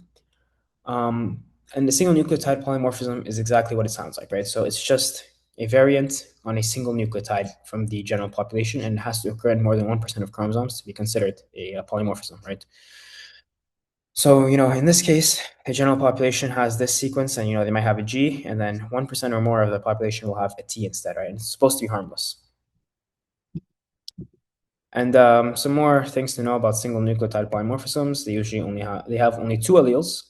So, let's say you have an A, I'll have a C, you'll have a G, and, I'll have a T. That's two alleles right there. What happens when you go larger? Well, we can have something called indel polymorphisms. So that's where you have an insertion or deletion, indels, of 2 to 100 nucleotides. You need to know that number. They can be microsatellite, which are smaller, or mini satellite, which are larger. Microsatellite are stretches of DNA consisting of units of 2, 3, or 4 nucleotides, and we know these as short tandem repeat polymorphisms. Please remember this name, short tandem repeat, because they're very important. Right now, I just want you guys to know that they tend to be very unique from person to person, right? They're not completely unique from person to person, but they can somewhat operate as like a unique fingerprint that can help us to identify a specific person. I'll get more into details in a moment. Now, other than short tandem repeats, which are the microsatellite ones, we can also have the mini satellite ones, which is where you have an insertion in tandem, so back to back to back, of varying numbers, maybe hundreds or thousands of copies of a DNA sequence that's about 10 to 100 base pairs in length. You guys need to know this definition, by the way. And in that case, we would call it a variable number tandem repeat. Now, I'll just re-summarize it again because it can be a mouthful. Let's say that we have a DNA sequence of 10 to 100 base pairs in length. We're going to insert it back to back to back, either hundreds to thousands of times, and that would give us a variable number tandem repeat, which is going to vary from person to person, right? These are polymorphisms. Now, we can go even larger than variable number tandem repeats. We can talk about something called copy number variants. Copy number variants consist of variation in the number of copies of larger segments of the genome, to be specific, 200 base pairs to 2 million bases. Now, this is kind of interesting when you think about it, right? We can have a single base be mutated, like in the case of sickle cell anemia, and we might end up with a crippling disease that can completely destroy one's life. And yet, we could also have a case where you could have a segment of your DNA that is up to 2 million bases that is missing in your genome and it is present in my genome, and yet both of us are fine. Why is that the case? Well, first and foremost, we need to talk about where the difference is located, right? In the case of sickle cell anemia, we have it so that the mutation is located in a coding region, right? And that coding region is going to be responsible for a certain protein. And if there's a defect in that coding region, then there's going to be a defect in the protein, which in turn means that we are going to end up with a disease, right? Whereas these copy number variants, they're not located in a coding region. And as a result, whether or not they're present is completely irrelevant because they're not going to be creating proteins, which is going to go and affect processes within our body, which could then potentially cause diseases, right? There's also something called gene dosage, right? So, or more specifically, gene dosage sensitivity, which goes back to kind of the whole point of certain genes can be very important in how they impact us, whereas other ones don't really have an effect. So it all depends on the sensitivity. And that like gene dosage sensitivity applies to, for example, X inactivation, which we previously spoke about, wherein a female will have one of her X chromosomes inactivated because it's so rich in genes, right? There's a high dosage sensitivity, and as a result, we need to inactivate it. That's also known as lionization. You guys should know that probably. And like I said, the ABO blood system is an example of a polymorphism. The doctor also noted that.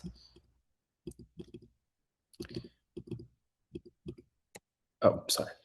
Okay, so polymorphisms are obviously very interesting. However, what are they like in practice, right? What actual value do they have? Well, if we sequence a person's DNA and we identify polymorphisms, there are a couple of different things that we can do. First of all, we can make genetic diagnoses. We can do blood banking, and we can do tissue typing for transfusions and organ transplantation. Obviously, when you donate an organ to another person, you want to make sure that there's a level of compatibility between you and the other person so that the other person's immune system doesn't reject the organ that you are giving to them. And we can determine, that compatibility by using polymorphisms in the DNA. There's also personalized medicine, which is, again, tailoring a person's medication to their genetics to make it more effective.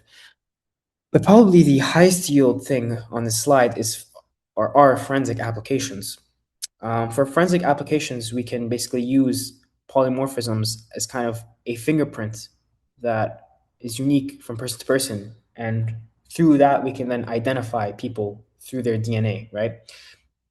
Basically, we can use it to, for example, establish paternity, right? We can establish that somebody is the father through a DNA test by looking at the polymorphisms. We can also identify a crime victim from their remains through their DNA. And also, in the same light, we can identify a suspect through polymorphisms in DNA. Now, let's put that into practice. And you guys need to know these diagrams for the exam, by the way. So let's look at an example of identifying paternity, right? Or paternity, and also identifying whether or not, basically, identifying whether or not these children belong to these parents, okay? How are we going to do that? Firstly, we need to understand that each parent is going to have, short tandem repeats across their genome, okay? We can go ahead and look for a specific short tandem repeat that happens to exist at a specific location on a specific chromosome, right? And generally speaking, it should be roughly unique for each person, right? There's a small chance that it could also be occurring in another person, but usually speaking, it's generally pretty unique from person to person, okay? Each parent is going to have one allele from each of their parents for this specific short tandem repeat that exists on this specific location at a specific chromosome, okay? So what does that look like in practice? This is the father, this is the mother. We're looking at a specific short tandem repeat, and the father is going to have one allele that's 10 and one that's 18, obviously, right? One that he got from his mom and one from his dad for this specific short tandem repeat at this specific location, okay? And then we have the mother who's going to have one short tandem repeat that's 26 and one that's 14. Again, one that she got from her mom and one from her dad. Now, when they have a child, the child should inherit one from the dad and one from the mom if this child happens to belong to them. So first, let's test that out with the son, right? We go ahead and sequence the son's DNA and we look for this specific short tandem repeat at this specific point or its location at this specific chromosome. And we happen to find that one of the alleles is 10, which means that he got it from his dad, and one of them is 14, which means that he got it from his mom. So that means that he must be their child, right? Because again, these short tandem repeats tend to be very, very unique, right? It's highly unlikely that two other parents happen to have these specific short tandem repeats. So the fact that he has one from his mom and one from his dad means that he must be from them. Again, same thing for the daughter, right? She has one that's 18. So again, the dad has 18. And she has one that's 26, which her mom also has, right? And you can see that over here on the bottom. They could definitely bring something like this as an MCQ, right? So we'll say like is three related to like two and one, something, or sorry, one and four. You know what I mean? They'll ask questions like that. So you guys should basically understand what's going on over here and also what's going on over here. Okay. However, like I said, although short tandem repeats are generally, very unique from person to person, they are not completely unique from person to person. So when we're testing for paternity, or when we're testing for whether or not a child belongs to, a set of parents, we never use a single short tandem repeat. Because even if the alleles match, you could just so happen to have another unrelated family that could coincidentally have, a female who has 14 and 26 for that specific short tandem repeat, and a male who has 10 and 18. Okay. So we never depend on a single short tandem repeat because the consequences are cultural, social, medical, and religious, right? They're extremely serious. Instead, we use a kit with 16 short tandem repeats. So if one short tandem repeat wasn't completely certain, 16, if they all happen to match up, probably will be, right? They basically will be. And we can actually apply a statistical equation in this case to calculate the probability that another family in the entire world shares the same short tandem repeat profile. And it could, for example, be 1 in 400 billion. In that case, you would have, a high certainty of paternity.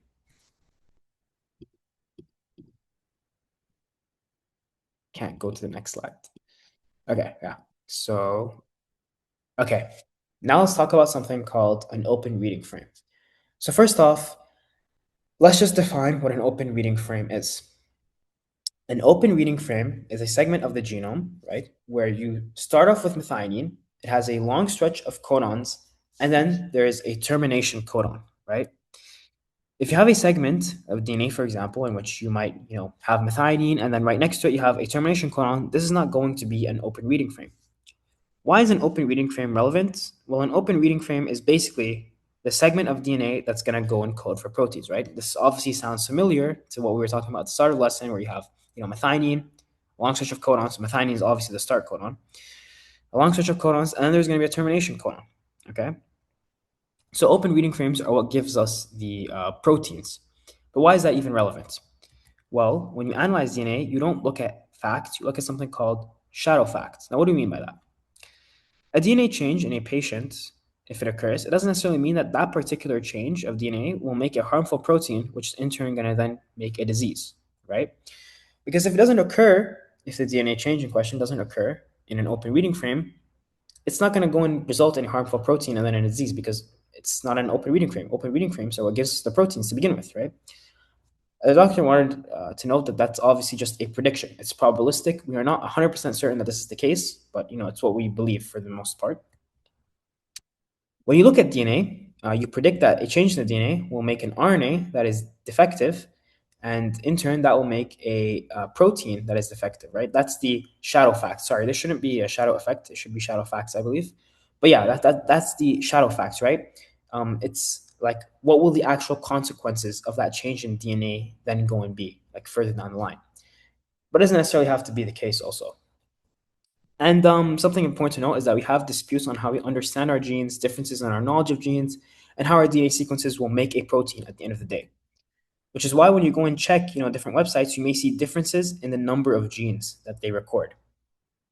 The doctor also wanted to note that back in the day, for example, when we were analyzing specific genes, we would go and look at a protein and then go and look at the DNA sequence, right, and then analyze the genes. Whereas nowadays, we start by sequencing the DNA and looking for open reading frames that will then go and create those proteins. So we've kind of reversed the system, so to speak. Okay, last slide. These numbers are very, very important, guys. You need to know these for the exam, so please memorize everything that's on the slide. Okay, so first off, pseudogenes. Now, what are pseudogenes? To keep it short, pseudogenes are basically like open reading frames, but instead of having a methionine and then a long stretch of codons and then a stop codon, they have a methionine, but then they're going to have multiple stop codons, which then makes it non-functional, right? So that's a pseudogene, right? So like, let's just say you have gene A, right? And then right next to it, you'll have a gene that might have a methionine and a similar sequence, but then it'll have multiple stop codons, which would make it non-functional. That we have around 15,000 of those in our genome. We have 500,000 transcripts that come from our genome. We have 20,000 protein coding genes, and 40,000 non-coding genes, which gives us a total of 60,000 genes. And it's also important to note that from those 60,000 genes, we get 500,000 transcripts, which again gives us 500,000, no, sorry. Yeah, 500,000 transcripts, which then gives us a large diversity of proteins, right? And that goes back to what I mentioned previously about, how we have alternative splicing, which will give us that, large diversity. You also need to know that the nuclear genome, for like the third time now, is 3 billion bases, sorry. And the mitochondrial genome is 15,000 bases and has around 37 genes. And that's all for lesson 8. Thank you very much. We're finally finished. That was honestly a lot. But now we're just going to go over a couple of questions and then inshallah we'll be finished. So, Fuad is affected with an X-linked recessive disease. He asked you about the risk that his son would be a carrier. What is the answer? Take a moment to think about it. Okay, so what's it called? The answer is 0, right? It's an X-linked recessive disease. Again, men are not carriers for X-linked recessive diseases because they only have one X chromosome. So if they have it, they have it. There's no such thing as a male carrier. Okay, which of the following is an example of homologous chromosomes? So this is pretty straightforward. It's just chromosome 3 and chromosome 3 paternally and chromosome 3 maternally. And that's because those two would come together, right? You wouldn't have like chromosome 18 and chromosome 20 paternally and maternally come together because you're supposed to get one from each parent. So like chromosome 3, you'd get one from your dad and one from your mom, right? Okay, Fahad is affected with an X-linked recessive disorder. His mother, who transmitted the disease, has mild manifestations. The presence of clinical manifestations in the mother is likely due to, so take a moment to think about it, skewing of X inactivation. So again, we previously spoke about how like a woman could be, for an X-linked recessive disorder, a woman can be a carrier, right? Because she has two X chromosomes, but one of them is inactivated, right? So in this case, if we know that she's a carrier, if she has like mild manifestations, then it's probably because she's a carrier. However, it's showing up in her because the chromosome or the allele that's dominant has been silenced by the inactivation of the other X chromosome. Okay, when you studied the hemoglobin gene, you found that there was a cat box in the promoter region. The cat box is very straightforward. Okay, so solenoids are, take a moment to think about it, they are composed of a large number of nucleosomes. So why is it not B? Why is it not loops of protein scaffolds? It's because the protein scaffolds themselves aren't the loops, right? It's the nucleosomes that are going out and looping around the protein scaffolds, but they are in fact composed of a large number of nucleosomes. Okay, genetic recombination occurs during, actually, this is on me, I didn't mention this, but I did mention that like you have the crossing over in homologous chromosomes during meiosis. That occurs during prophase. Okay, so within the same strand of DNA molecule, the nitrogen base is bound to deoxyribose at carbon number 1. At the end of S phase, what is the N number, right? So what are we looking at? As I previously mentioned, it's going to be 4N. And then finally, in DNA replication, the newly formed strand of DNA is sealed together through which of the following enzymes? And the answer to this is D. Okay, so that's all I have. If you guys have some time, please take a moment to give me some feedback through this form. If you guys have any questions or if I made any mistakes, please don't hesitate to contact me on my WhatsApp number. And I try to make this crash course as inclusive as possible. However, it's possible that I missed some things, and it's also possible I made some small mistakes, but for the most part, I included pretty much everything. However, I would strongly advise that you guys go back over the slides again, if possible, and if you have the time, because like I said, it's always possible that like I make a mistake or two, or maybe I like leave out a detail or two. And yeah, that's pretty much it. Thank you for your guys' time, and inshallah, this crash course helped you guys out.